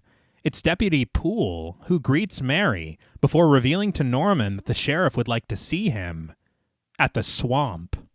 Norman rises from his seat, gathering his jacket to exit the house with Mary and the deputy, but we glide over to the side table, the shot resting on the telephone, as it starts to ring. We then find Lila at the bar inside of the Fairvale Hotel, a payphone pressed eagerly to her ear. You're fucked up for that, dude. I know. Like after the conversation that she just had. It's like, well, if you won't do it. I'll do it twice as hard. It's like, dude. But when no one picks up the phone, Lila sets it down and exits the establishment. We watch her from across the street as she gets into the driver's seat of her parked car, the camera panning to reveal Dr. Raymond watching her intently from his vehicle before pulling a U-turn to follow her. Raymond. Yeah. Right. Yeah. He's a real one. Yeah. He is. That's it's makes it even sadder almost because it's like he had a support system. He did. Yeah. He was set up for success. They set him up with a job. Like a lot of people don't get the opportunities that Norman was given after what happened to him or what he did, you know, whatever. Tomato, you know? But it's like they sabotaged him at every turn. Yeah. It just, it sucks, man. But Norman and Mary arrive at the swamp in the back of the deputy's cruiser. Norman's hands perched on the half-rolled down window. I was like, that is not a casual or innocent way to ride up to the... Well, if you're a dog, I guess. But I don't think. As a team is hard at work dragging the swamp, Norman approaches Sheriff Hunt, who stands with a beaten-up suitcase resting on the hood of his car. He asks Norman if he's ever seen it before, revealing that they found it in the swamp. And after sorting through the belongings inside, Norman discovers something that he recognizes, an ashtray, which belonged to Mr. Toomey. Mary asks, who? Which... Don't! Nah. Dude, if nothing else, you have witnesses at the diner. Right. Yeah. Like, she's like, what's a Toomey? You know? You're doing too much. Yeah. You're doing too me much. But Hunt explains that he was Norman's motel manager who was recently fired, asking if Norman has seen him since. Norman lies that he told him to get packing, and that's all he knows. And now Norman is lying because he was screaming at you from the hotel parking lot. Yeah. But Norman is certain of it, and with that, Hunt tells Norman that he's free to go with the deputy, but Mary isn't. I loved how they were like, all right, Norman, go on home. I was Yeah. like, Oh, yeah. that Really? was succinct. Only my dumping grounds that I use. Norman's like, this is my swamp. Well, you know, you used to frequent here. Listening to Smash Mouth. Correct. Some donkey that was up on him. It doesn't matter. That's Mary. Yeah. The sheriff assures Norman to run along as he'll return Mary soon. But the two of them alone now, Mary reveals that she's been wanting to talk to the sheriff, sharing that someone has been phoning Norman pretending to be his mother, and not the dead Mrs. Bates, but pretending to be his real mother. Mary wonders if it's possible that Norman was adopted. Hunt denies this, explaining, "I've been living my whole life here, Mrs. Loomis." Fuck. Yeah. Mary crosses her arms, unsure how Hunt was able to find out her real identity. But Hunt offers that they might be a tad slow in Fairvale, but they're not incompetent. Yeah. I don't think they went through really great lengths. No. You did have to submit real information to get that job. Correct. Firstly. Yes. And they had a very loud and public fight saying, mother, at the fucking That's also true. You guys were not being like inconspicuous. Yeah. But after Mary assures him that she and Lila had nothing to do with whatever happened to Toomey, the sheriff suggests that she and her mother should probably just get out of town. He acknowledges that they haven't broken any laws that are on the books, but they violated a whole hell of a lot of them that aren't, like all the ones having to do with right and wrong. Is harassment not something that they could get in trouble for? I would think there's got to be Yeah. something. There's some. It's like- They've done It's something. like, look, you guys are Yeah. squeaky clean, but on paper. But there's got to be something that's there. Yeah. Stalking, maybe? I- Too? or that. Yeah. I took it that he's just like, look, this is your chance. To go? Get out. Get the hell outta Get here. out of my Yeah. town. Mary confesses that she didn't mean to, which the sheriff recalls was what Norman said 20 years ago, only he was crazy. He asks Mary, "What's your excuse?" When Mary doesn't have one, Hunt supposes that he should just say goodbye to her now, hoping that it'll be the last time. But with that, the men in the swamp call out to the sheriff, revealing that they've found a car buried within the water, Hunt imploring them to get it out of there to see if there might be a body inside, too.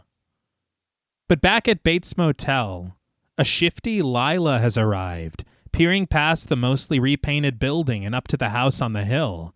She rushes up the steps, unknowingly under the watchful eye of Dr. Raymond, who watches her in secret.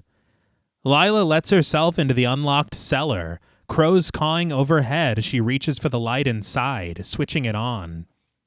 And again, she lets herself in through the cellar door that the deputy told Norman to get a lock for. Mm-hmm. And you hear these crows cawing, and you think of all the taxidermy birds. Like, there's a lot of cool stuff going on. Yeah.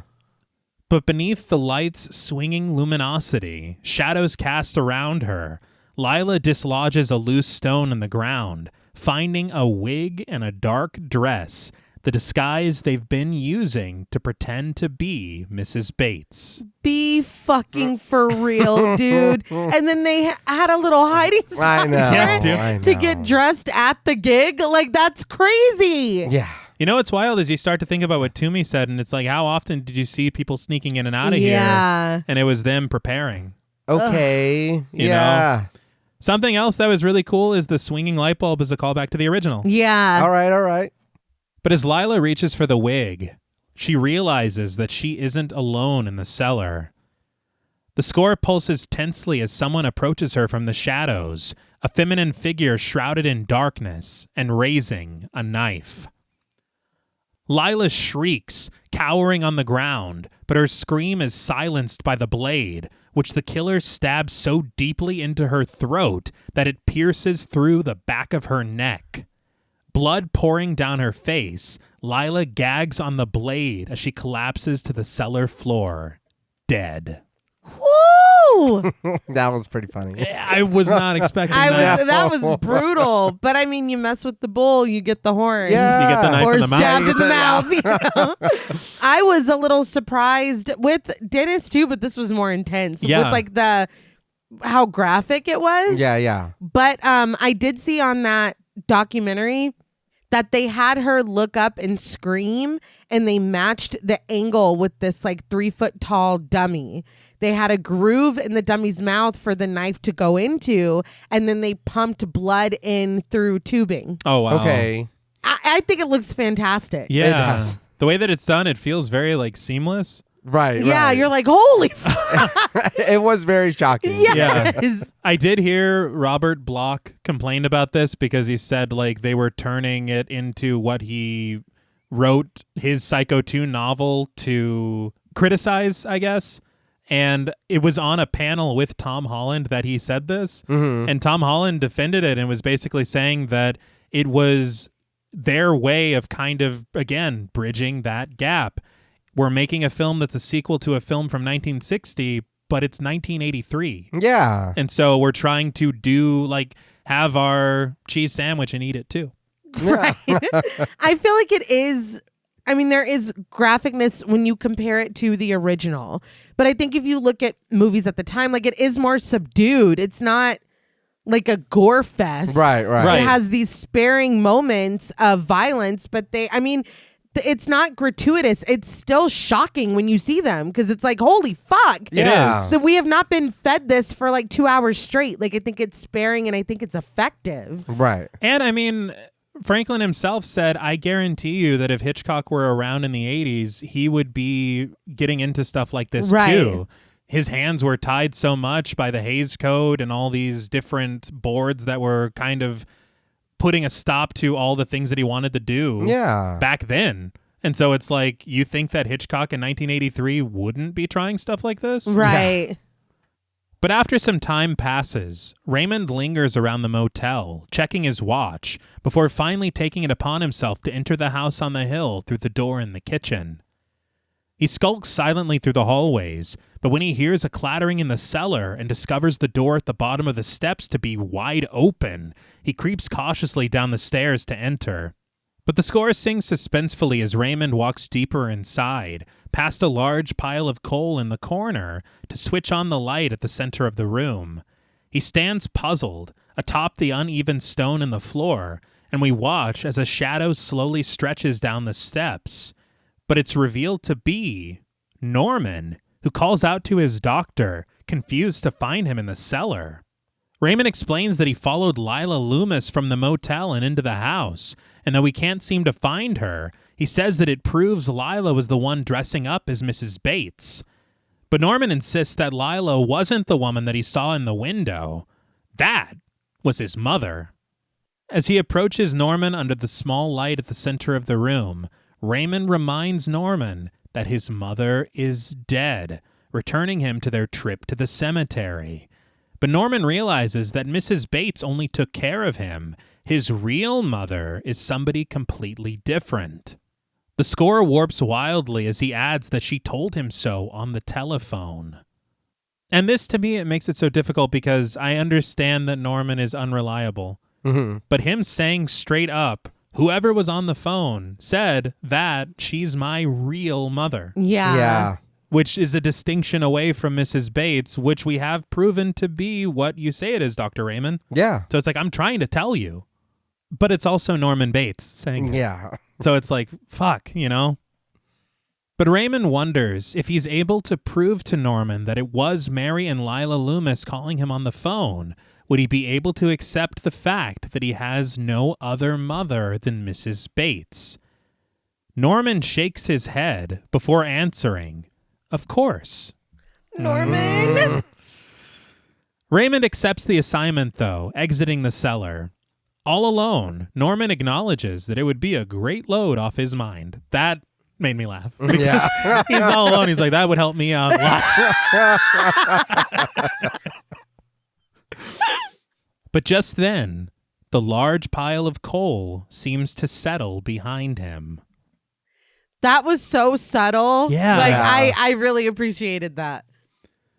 But back at the swamp, the vehicle is pulled from the lake, the uncredited crew recognizing it as Toomey's, with Mary still lingering by the sheriff and the deputies until Hunt asks, "Don't you have someplace to be?" She leaves in a huff, and Hunt orders his men to open the trunk. They pry it open with a crowbar, gasping in disgust at the sight and the smell they discover there. But Mary rushes back to the house, bursting through the front door to find Norman seated at the piano, playing the absolute hell out of some more Beethoven.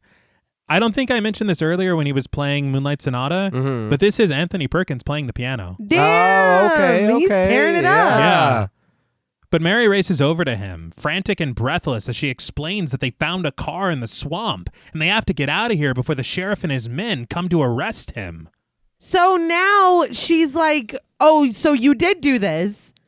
This is what I'm saying. I think that Let's get the hell out of here. Yeah. I think she legitimately really likes Norman. Yeah, it seems that way. And this could be also coming from guilt because it's like, you may have done this, but you only did it because of us. Yeah, that's true. She clumsily crafts a plan that they could hitch a ride out of town until they find a car. But Norman just continues playing the piano, poking holes in Mary's poor plan, noting that wherever they go, they'd be caught. And he asks what the point of going would be at all. Mary sinks into a chair behind him, accepting that he's right. But guilt overwhelming her, she admits that this is all her fault. If she and Lila didn't do what they did, everything would be fine. No one would be dead, and Mary would just be a dumb psych student with nothing on her mind but having a good time. Norman soothes Mary, assuring her that it isn't her fault. It's his mother's. She's the one who's been doing the killing to protect him. She told him so herself. Mary cradles Norman from behind, running her fingers through his hair as she laments. "Oh, Norman, you're mad, don't you know it? You're mad as a hatter." The pair are interrupted when the telephone begins to ring, and Norman asks if he should answer it, but Mary doesn't see the point, certain that it's only Lila. She calls Norman a poor thing, suggesting that Lila shouldn't be calling. She should be sitting back and gloating. So here, her holding him, I thought that. I was like, so do you love him or you just feel guilty? But real quick, maybe ask, hey, so I know my mom was calling, but she wasn't supposed to tell you anything like that. So somebody told you that they're your real mom? Right. That's changing the plan. Yeah. Completely. Yeah. And there's also a little seed that was kind of planted whenever Mary tried it, and he's like, you don't sound like my mother. Yeah. So maybe he does have a distinction that he does know. Right. Right. So it's like, God damn, dude, there's a lot of stuff going on. Yeah. Inner workings. But Norman still insists on answering the phone, discovering it to be Dr. Raymond, calling from the parlor behind the manager's office. He reveals that he just found Lila Loomis's car parked down the road, and he says that the calls he's been receiving were placed right here. Lila Loomis has been using this phone to call the house. Norman replies, "No, I understand. Mother." Fuck. God Yeah. damn it. No! Raymond deflates, repeating that he is Dr. Raymond. But Norman continues, telling his mother that he's been waiting for her to call. Mary just takes the phone away from him, calmly asking for Lila, only for Raymond to disconnect the call. But Norman snags the receiver from her, with no one on the other end, smiling. Mary is still here with me. I like her. No. Of course not. Not as much as you. The smile falls from his face as we press in on him, Norman refusing to do what his mother is asking of him on the other end. No, you can't make me do that. You can't make me kill her. What was that last part? He cuts his eyes to Mary, the camera rising above her as the weight of her guilt rests heavily on her shoulders. She races downstairs into the cellar, discovering the hidden costume beneath the loose stone and putting it on. I was like, is she going to do what Hank did for Bill when Bill thought he was Lenore? Maybe that's where they got the idea. Yeah. So we're pulling a Mary Loomis. It did. It worked. It did. Yeah, it did. But we climb across the floor, over the pile of coal in the corner, to find Lila's pale and dead face hidden within it as the score shrieks around this discovery. But on the phone, Norman begs his mother not to make him kill Mary. But we see Mary rising up from the cellar in full costume, stalking her way into the den and spying Norman through a mirror on the wall, standing nervously on the phone. Dressed in his mother's clothes and holding a knife in her hand, Mary stands in front of Norman, asking if he recognizes her. She asserts that if she's standing right here in front of him, she can't very well be on the phone, can she? She orders him to hang it up, but a look of madness settling in his eyes, Norman can't help but smile as he continues his call. Mary marches up the staircase, attempting to use the other phone to trick Norman again, but he just steps deeper into the den and out of her sight. A tear breaks free from Mary's eye as she pleads with Norman to just say something. She collapses into sobs, begging for Norman to answer her. But from behind, a figure pushes open the attic door, stalking silently down the steps to seize her by the shoulders. It's Dr. Raymond. But instinctively, Mary turns around in a fright, driving the blade of the knife into Raymond's heart. The force and the shock of it send Raymond tumbling over the railing, falling to the first floor, where the knife then connects with the railing of the stairs leading into the cellar, forcing it deeper into his chest. That was mean. It was... all I could do was bust out laughing. It was pretty comical. It is. It is. Now you got a lawsuit on your hands. The score rises dramatically as Raymond lies dead on the floor, Mary racing down the stairs into the side of the departed doctor. But Norman approaches her in the hall, fearful at what he finds, and Mary tearfully explains that she didn't mean to do it. She thought it was Norman. What? Yeah, it's also a little I'm fucked like, up. is that is that better? Well, but how could it be? Well, I guess there are those side stairs that go up the thing, but at the same time, it's like I was ready to She's stab not, you. she's not thinking clearly. But Norman steels himself, telling her, "It's all right, Mother." Mary cries that she isn't his mother. She's Mary. She tears off her wig and rips open the buttons of the dress, but Norman continues. "How many times have you killed, Mother? And how many times have I cleaned up for you?" But as Norman approaches her, Mary retrieves the knife from Raymond's body to defend herself. Norman stalking her down the steps to the cellar as the score grows frenzied, and he promises to help her clean it up as he always has, as her dutiful son. Mary slashes at him, slicing his side and stabbing holes into the palms of his defensively raised hands. Ugh. Yeah, why? He's approaching her pretty aggressively. But he's calm. Kind of. Norman continues unabated, begging for her to just give him the knife. He reaches for it, dragging his palm slowly across the blade as Mary pulls it away. That was tough. Yeah. He shrieks, peering down at his ruined palms, Mary continuing to stab him as he follows her downward, forcing her into the cellar. He staggers, Mary begging him to stop, but he clatters over the pile of coal, the stack shifting to reveal Lila's ashen corpse hidden beneath it. Mary's eyes widen with dismay and realization at the sight of her mother's body, only able to mutter to Norman, "You did it." But the sheriff and his men suddenly arrive at the house, pounding on the front door, igniting Norman's worry and his need to protect his mother from capture. He begs Mary to let him help her, and as he clatters to the floor, Mary cries, "You killed them all!" She raises the knife above her head, just as the sheriff and his men rush down the stairs, drawing their guns. They fire upon her, sending her twisting into the fruit cellar, her wig falling from her head and landing on the dusty floor. This looks real bad. Yeah, that was her fault. Yeah. Really bad. Yeah, You stabbed Norman full of holes. yeah. And killed the doctor. And you're wearing his mother's outfit. Yeah. Really couldn't look worse. And it's so sad just watching Norman. She is stabbing the hell out of him. Yeah. But he's still like, let me help you. Still. It's just, poor Norman. I know. Yeah. But that night, outside of City Hall, an uncredited reporter prepares for her broadcast, ready to report the twisted tale of what happened at the Bates Motel. Just as her cameraman counts down, we head inside of the sheriff's office, where Norman sits near the front desk with his hands bandaged. The clerk from the Fairvale Hotel is there too, asked by an uncredited deputy to go over his sworn statement once more. The clerk looks it over, correcting him.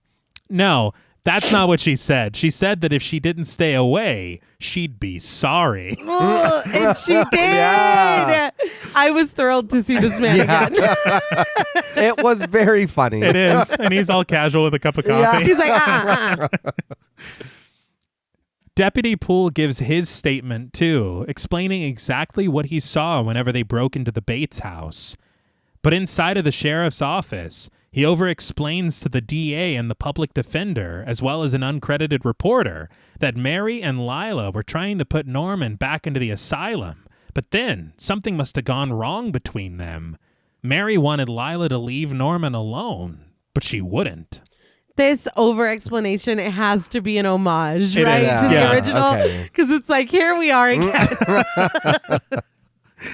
He says that they have a witness who heard the whole thing, but the DA doesn't understand. Mary murdered her own mother over Norman? What about the bodies in the swamp, that boy and the motel manager? Hunt assures him that this was the work of Lila and Mary, attempting to frame Norman so that they could pin it on him. Or maybe only the daughter did it. He's certain that she at least killed Dr. Raymond. It's like, look, at this point, it doesn't like, Yeah. case closed. Norman is innocent, that's all. But Hunt promises that if they saw Mary at the end, they wouldn't be questioning it. She had gone mad, dressed up in Norman's mother's clothes and a wig, trying to kill Norman, and Norman hardly able to defend himself any longer. Hunt laments that right up until the end, she kept saying that Norman was the one who was crazy. It was horrible. But Hunt steps out of his office, telling Norman that it's time for him to go home. He leads him to the back exit to avoid the crowd and press outside of City Hall. A pensive piano plays as Norman arrives home alone, the sheriff's headlights glowing through the window as he departs the motel parking lot, and Norman switches on the light, making his way into the cellar. There, he finds the hole that Lila and Mary hid their costume, covering it up with the loose stone, before hustling over to the furnace, snagging a shovel with his wounded hands to shovel more coal inside.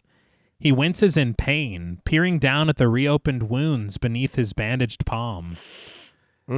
Jules and I were like, a Christ metaphor, really? I was thinking, I had the exact same thought. But I'm like, he really never did anything wrong, right? Right. Precisely. He's really perfect, 22 right? years ago. Well, that was his mother. And that's the thing is Tom Holland said that was always the intention, was to have it to where, at this point, Right. Psycho 2, Norman has not killed anyone. He didn't. Yeah, he hasn't. But now we wonder who did kill. Huh. And we'll soon find out. Norman closes the furnace door with the help of the shovel, which he carries with him up the stairs and into the kitchen. He sits with his simple dinner of a sandwich, but we watch from outside as a figure stands silhouetted beneath the gathering clouds in the towering house, climbing the steps to the back porch, a figure so strikingly similar to Mrs. Bates that it's uncanny. She knocks on the door, Norman opening it to reveal Mrs. Spool from the restaurant. What the hell? Yeah. He invites her inside, offering her a toasted cheese sandwich, but she declines with a smile. He has a place set for her at the table, pulling out her chair for her as she corrects him. It's Miss Spool, actually. She's surprised to see that Norman was expecting her, and Norman admits that he was expecting someone. He just wasn't sure of when. He then offers her a cup of tea, clearing the new containers out of the way to snag the weathered floral tin in the back and preparing her a cup. He asks, "So, are you really my mother?" Upon learning that the name Spool doesn't ring any bells for Norman, she explains that it was Norma Bates's maiden name, and the woman Norman thought was his mother was actually Miss Spool's sister. She explains that she had Norman when she was very young, out of wedlock, and she couldn't handle a brand new baby, especially being by herself. She reveals that she had some trouble, and the state put her away for a while, which is when Norma took him in. Norman was only a year old, much too young to remember her. Norman just fixes her cup of tea, sharing that Norma never mentioned her, and Miss Spool understands. Norma didn't want Norman to know he had a mother who wasn't quite right. Miss Spool lifts her tea from its saucer, assuming that Norman knows all about that, just as she does. She says that after she got out, it was after Norman had had his troubles, so she decided to wait for him. But then, when she saw what everyone was trying to do to her poor boy, she couldn't stand it. So she followed them, and one by one. After all, Norman is all she has in the world. So there's your answer. Yeah. Mm-hmm. I don't love this Mrs. Bates wasn't your real mother thing. I don't know why I don't like it, but I don't like it. I love it. I don't. I think I would even accept it if she's like, "Oh, I'm your mother's sister," or anything else. I'm your sister. Okay. If it was anything else, I just don't. I think I'm really married to the idea of Mrs. Bates being his mother. I don't know. I don't know what it is. I just don't. I don't love this aspect. I love this ending. I love everything that happens here. I don't love that. I don't know why. I will allow that it would be just as fine to me if it was switched, that Norma Bates was his mother and Miss Spool was his aunt. Yes. Okay. That's still fine. That's still fine to me. But what do you think? I didn't like it, and I'll be honest, just because I feel like when she's walking up the steps and he's eating the sandwich, for me, I was like, if she's a fucking ghost or whatever, I was like, I'm going to be very disappointed. because it almost feels like that when he's sitting there and the we see the dark sky and whatever, and it's like, oh shit, is this fucking Ghost or what's going on? I was like, this is not. I don't feel like this is what the original Psycho was meant to be, and a ghost story. No. You know what I mean? Like, and I'm glad that it's not. Yeah, and I was like, and then when we got that, I was like, oh, huh. Like, I don't know why, but I feel like it switching and her being like, no, I'm your real mom. Like you were saying, it kind of, I don't know what it did. It did kind of turn it down. It turned the volume down for me a little bit. I just don't know. I think maybe because it's giving like soap opera, like Desperate Housewives, like season 5. You know what I mean? We're getting kind of like running out of ideas, and I'm like, that doesn't gel. I feel like I read somewhere that they stole this from Psycho 2, Desperate Housewives, in an arc. Shut up! If I'm not mistaken. Well, there were babies switched at birth. Oh wow. Well, I will say at least it's not that. Like, it's not like, and she took you from me. It's like, I'll give it that. And I don't know if that was season 5. I'm saying like later in when it's like, oh, we have amnesia now or whatever. Right. It feels like, that's and a bit far. That happened as well. Oh my God. It did. It doesn't. Somebody lost their eyesight. It doesn't fit in this universe to me. I don't know why. I think that I like it because it does solve the mystery that has been hanging over this film. Okay. And it completely exonerates Norman, which is what I was hoping for. Because I didn't want that to be the case, that he had actually done these murders, and then it's just this convoluted thing of Mary and Lila got her thing going on over here, but he is killing people. I totally agree. I love the introduction of this character. I love that it's a character that we already knew, but we didn't know under this context. And it kind of recontextualizes a lot of their interactions before. And it does. Yeah, that is true. I just think I would have zero complaints if she were any other family member. And I don't fully know why, but that's just how I feel. That's fine. Yeah, I would have liked it still to be Dr. Raymond. Really? Yeah, for him, like nothing him that he's killing? Either that he got attacked and he left or whatever, or he's like, look, like that. I've been a friend of the family or whatever. I need to make sure you're okay. I'm your father, Norman. Yeah, I'm your dad, Robert Loja. So, no, your last name isn't even Bates. Like, what is happening? As himself, yes. Robert Loja. But I did love it, especially not being Norman, because I like this idea of it being Mary and Lila's plan going so far that they are tragically actually successful. Oh my God, there was a I'm not your real mother thing in Desperate Housewives. It's all coming back now. See, I read it. I told you. That's crazy. Yeah, I read that it was inspired by this. That's funny. I thought you were fucking with me. No. That's wild. Yeah, I know. Dude, I don't know anything about Desperate Housewives. But that's the thing, is that I could forget something that big. That's how crazy Desperate Housewives is. There was a lot going on. But Norman leans forward curiously as she takes a sip of her poisoned tea. He then snags the shovel, which rests against the counter, asking, "You're sure you won't have a sandwich?" Before crashing it across the back of her skull.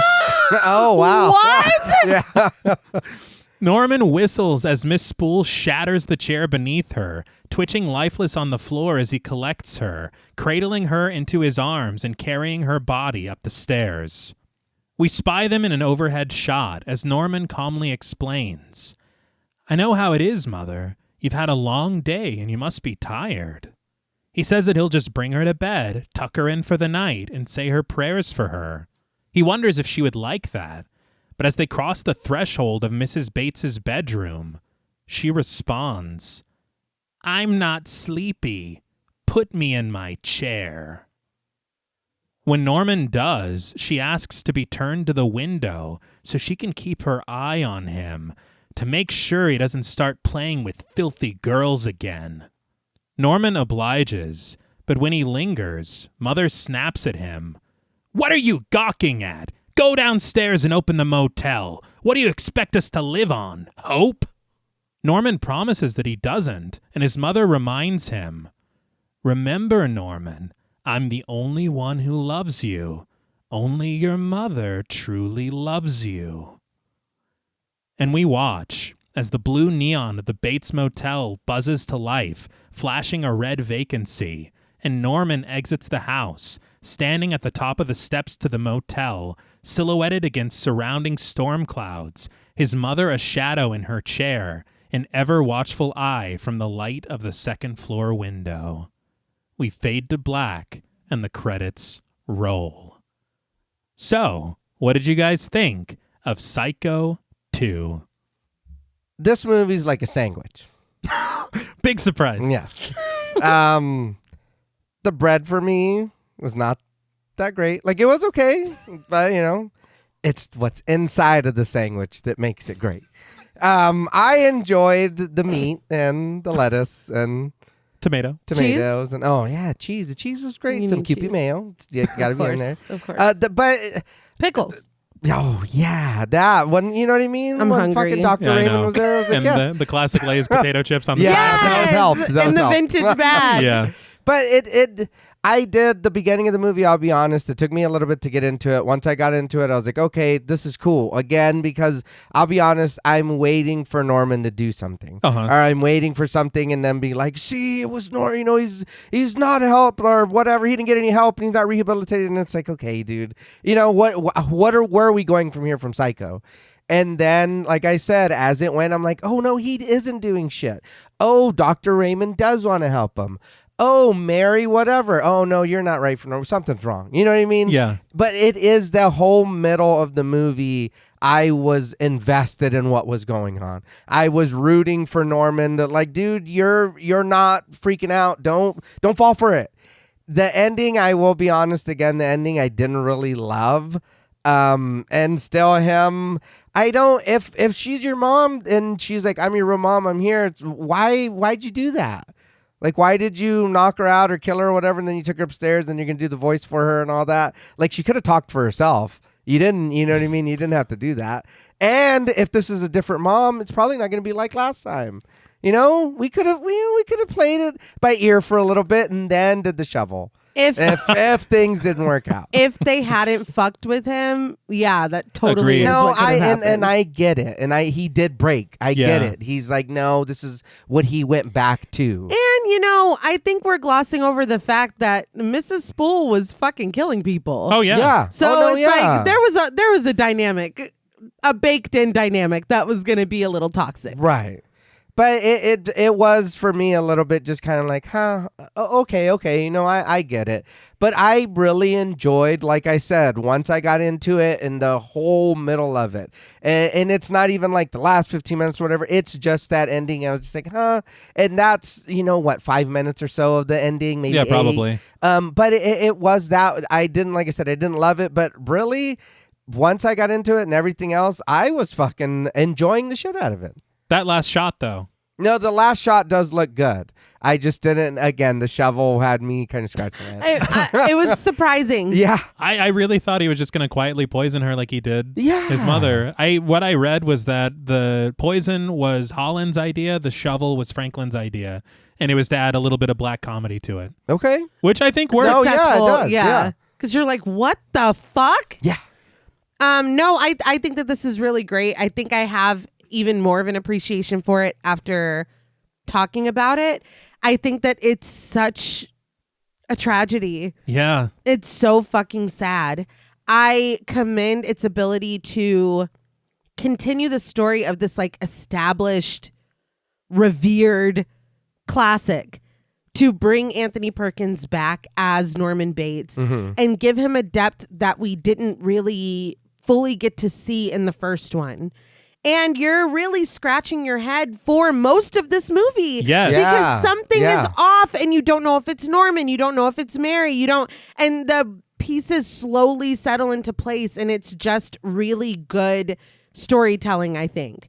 And the poetic justice of Lila and Mary. It's like, what do they say about revenge? That it hurts you, or it's like They taking said- poison. Oh, yeah. Oh, yeah. And I mean, Norman's still here. Mm-hmm. I mean, they did accomplish what they were trying to do, but They I did. mean, at what cost? But at I what was- cost? Exactly. I was going to say Norman's still physically here. Yes. You're right. Yeah.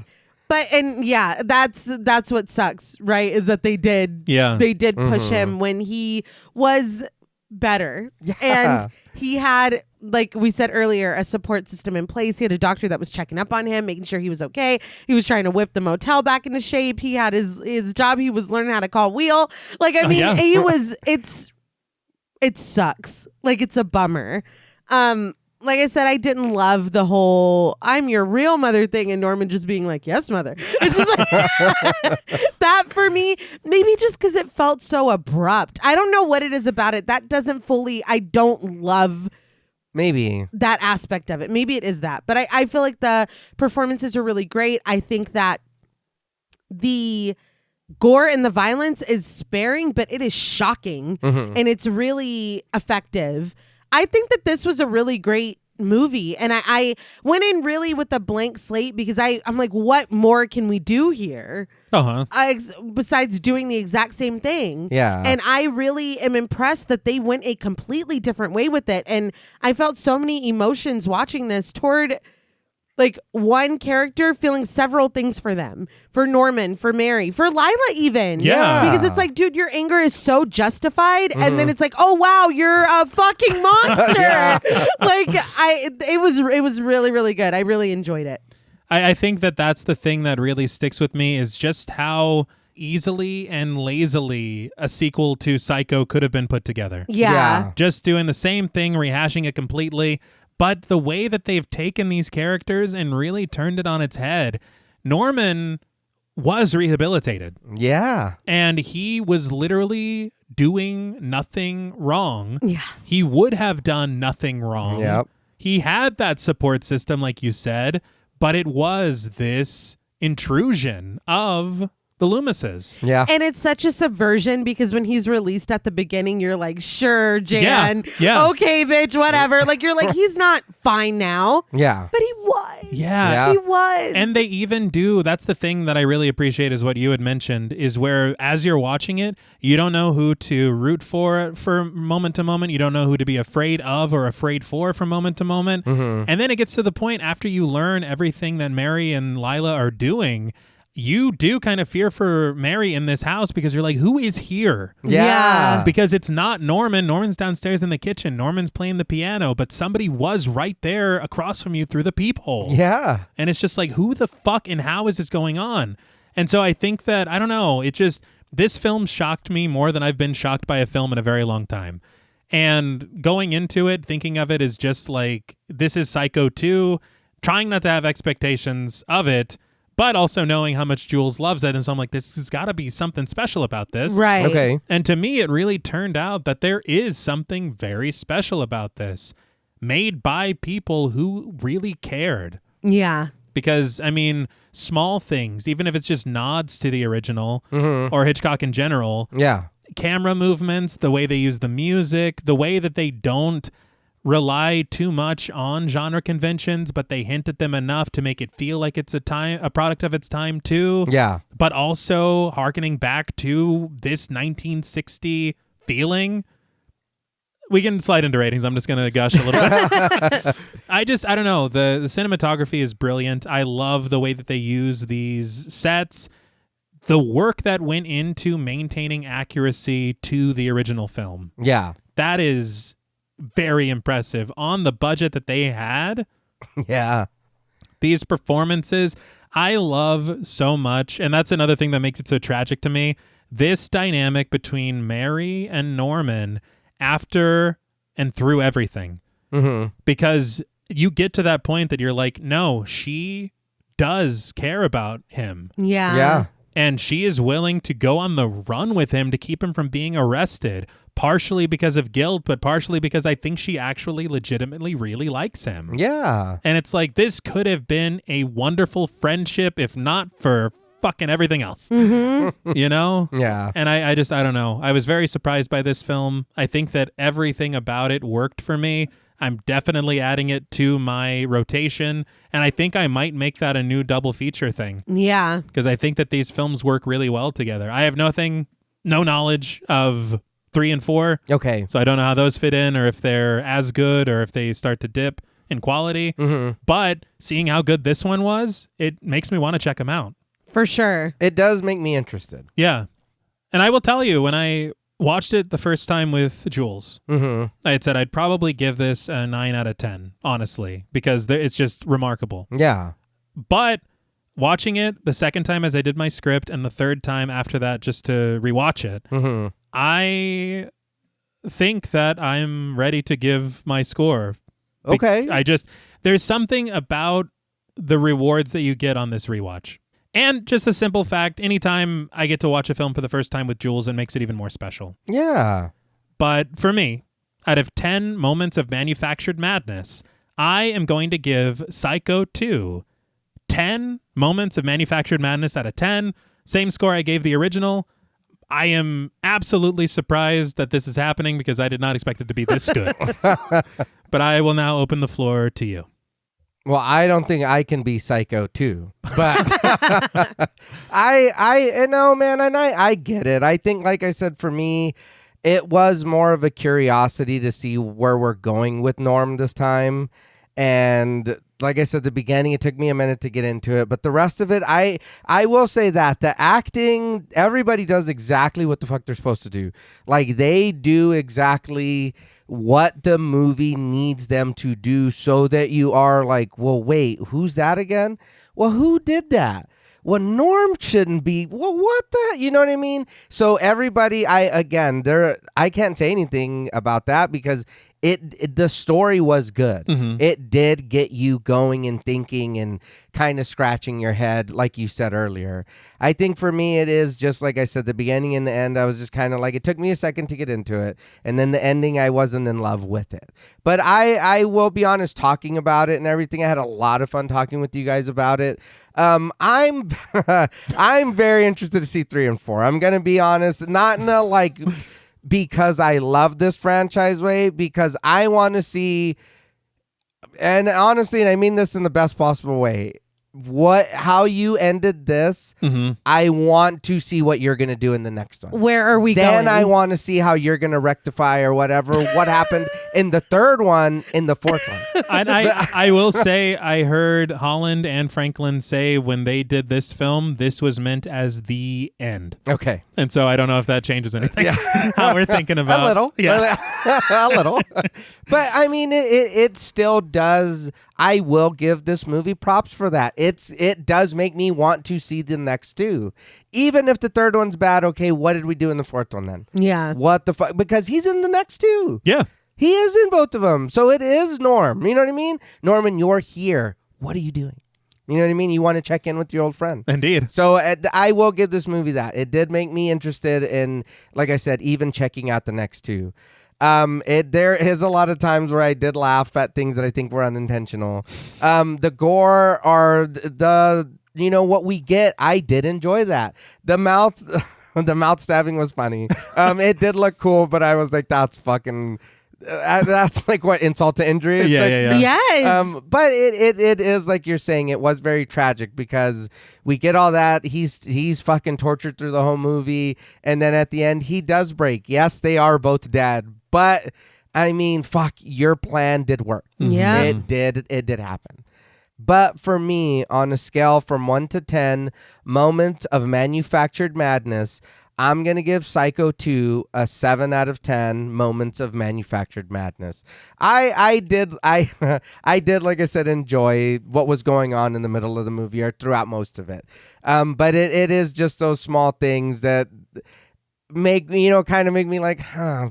And you saying that about this supposed to be it after that? And 3 and 4, it's... I mean, we'll see. I'm still curious. Not as much now. Uh-huh. But I am still curious. Yeah, no, I already said, I think what I love about this and what I don't like as much. But I can't believe that I'd never seen this before. Yeah. Or like, I don't even know how aware I was that it existed before people started requesting it. I don't think I did. So, yeah. So I'm really glad that we all finally got to watch it, and really thankful for how fucking good it is, honestly, because I know I wasn't expecting that. On paper? Yeah. But I'll say for me, on a scale from 1 to 10 moments of manufactured madness, I am going to give Psycho 2 9 out of 10 moments of manufactured madness. I think this is really great. Like you said, T, I think it could be a really good double feature. Okay. But yeah, I'll definitely return. I'll check back in with this. Yeah, very good. Yeah.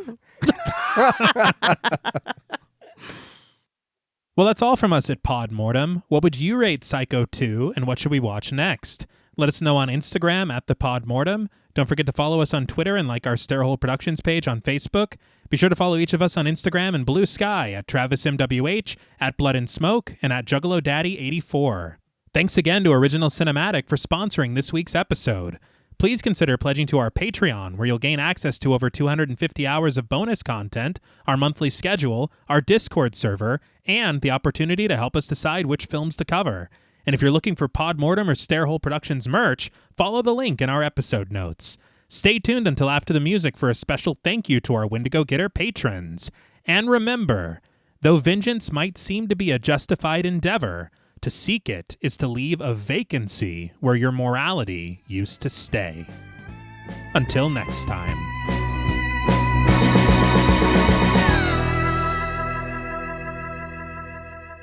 Thank you for staying tuned. We want to give a very special thank you to all of our Wendigo Getter patrons. Woo! Yeah. Fantastic work. A special thank you to Chris Ontiveros, Kristen Lofton, Megan Martinez, Kimberly Bass, Sophie Hodson, Anthony Jerome M., Jordan Nash, Kent Morton, Lala Tamez, Travis and Nisa Hunter, Miguel Myers, ATX, Jennifer Perez, Allison O'Neill, Carissa, TJ and Angie Bronson, Andy Teague, Applin Ontiveros, Karima Rhodes, Kimberly Kleindienst, Sydney Smith, Bobby Holmes, Donna Eason, JD Rizak, Molly Gerhart, Armand Spasto, Aaron Aguirre, Eggy, William Barry, Charity Oxner, Amanda Six, Mandy Rainwater, Eden, Jordan Roberts, Dylan, Liz Heath, Spencer Montalvo, Pancake the Panda, John Ramos, Michael Newting, Alexis Roberts, Dan Laveau, Itzy M., Gary Horton, Kate Lamp, Carlos and Sydney, Jessica Hunter, Helena Rutter, Alan Johnston, Mariah, Livy Fun, Scott Troutman Wise, Towton Watson, Mozzie Bear, Dave Burke, Emma Hagel-Kissinger, Valerie G., Emiliana, CB, Taylor Santana, Will Lewison, Angelique, Smelly Poo Poo Head, Beth Bauer, Cookie, Esperanza J., Jason Kyle, OKC, Joshua Rumley, Danielle Peralta, Brandon, Sawyer Reese Farr, Sahara, Girl That's Scary, Cassandra, Andrea Simmons, Ashley Higuera, William and Xxena Rush, Ryan Brom, Megan Ochoa, Laura Lassiter, Eileen O., Marissa E., Henry F., Megan M., Strangely Sarah, Christy Beck, Nancy and Andy, Amanda Lopez, Andy Terrell, Jason Hanovan, Erica Morin, Tris Wynn, K.87, Mariah Jensen, Carrie A., Lonnie Lono, Powell, Kayla E., Maggie H., Murder Stina, Kristen Marcy, Ori81 Boricua, Look Like That One Girl, Bog Boy, Felnez 63, Alita Pui, Probably My Jugs, Kate Thackeray, Wade Pack, A Lizard, Bay J., Jay Rich, Topher Williams, Elena Metler, Valerie K., Christy Lee Kruger, Professor of Humanities Laura McCarricker, Naomi, Josh Smith, Autumn Green, Abby Kopp, Crystal 831, Skank Sinatra, Megan Alexander, Tony Osteen, Julie Fredborg, Rihanna S., Daniel Taylor, Anna Kate, Heather Ortiz, Kim H., August, Vincent Spirit, Jenny May, Glittery Fab, Malik Casali Armstrong, Scarly D, Toya Shea, Katie, Martin Shaw, Star, Tyler J, Cam Davies, Patrick Hoagland, Raven, D, Wesley Tart, Kristen Jackson, Jacob Nordberg, Spencer, Samantha, Damian Grant, Half Price Horror, Clemmy, Nisi Nay, Erica, Jason X Rules, Karen Burrows, Aaron Norman, Stephen Rogers, Victoria Smith, Patricia A. Graham, Erasmo Benya, Danielle Wright, Tabitha Thomas, Richard Murray, Irene, Sally Slater 52, Jordan McCarthy, Christy Michelle Wilson, Rosalind Harnias, Emily Rance, Amy, Lisa and Kathy, Mike H., Christian Sadler, Hannah, Sarah Jack, Casey L., Evelyn Knight, Paula Garcia, Nikki M., Ghastly Grandad, Megan and Alexandra Saldivar, Lisa Sykes, Sunny Jonas, Kelsey Niemeyer Cook, The Face Flowers, JG, Morgan Novello, Ashley, Alex M., Brandon C., Gordon Sutherland, Georgia Renland, Ashley Poe, Najee P., Seth Schaff, Diana Joe, Connor Gormley, Carrie Parker, Katie Face, Jane Pillsbury, Caitlin Asher, Mia Franz, Pooh Bear, Spicy Caldera, This is the Zodiac Speaking, Jason the Ghost, Moldy Tic Tac, Brian Ward, Tanner Rutgers, Gremlin Keeper 22, Sam Spade 666, Veronica, Kristen Rhodes, Daniel Laurent, Carmito, TVR, A Very Sweepy Baby, Randy Tucker, Nicholas Rage, A Lazy Boy, Nicola Williams, Sadison Miles, Jasmine, Stu Corbett, Daniel Smith, Brick O, Pull Out Lebowski, Jaden Nicole, Jody Grody, Lost Fan 08, George L. Robertson, Mercedes X Bleeple, Joel Miller Apologist, Jalen Perry, Cool Trainer Elijah, Mrs. Bloomingdale, Sierra Duncan, Claire Cantwell, Reneé Hart, Meg Likes Sleep, Final Boy, Alani, Nosferatu, Elizabeth Thompson, Joey, Michelle Nicole, The Lipstick Demon, Less Than Zombie, Franklin Badge, Sean Reeves, The Kryptonian Orphan, Aria Carter, Melissa B., Olivia Youngblood, Elena C., Jillian Mumford, Evil Chris, Robin L. Tercer, Rex Term Raul, Witchy Poop 19, Brian Avers, Danielle Milton, Instant Horror, Just Give Me One Wish Like Ray J, Skin Deep, Christian Salvatierra, Ashay Guevara, Aaron Mr. Clean Bouchard, Henny Kravitz, Francisco Almos, and Nicholas Doba. Thank you so much. Yes, thank you. Thank each and every one of you. We appreciate you, and we are very grateful that you all go a little rad sometimes. That's better. It is, That's yeah. good. Sometimes. No, it's all the time. Until next time.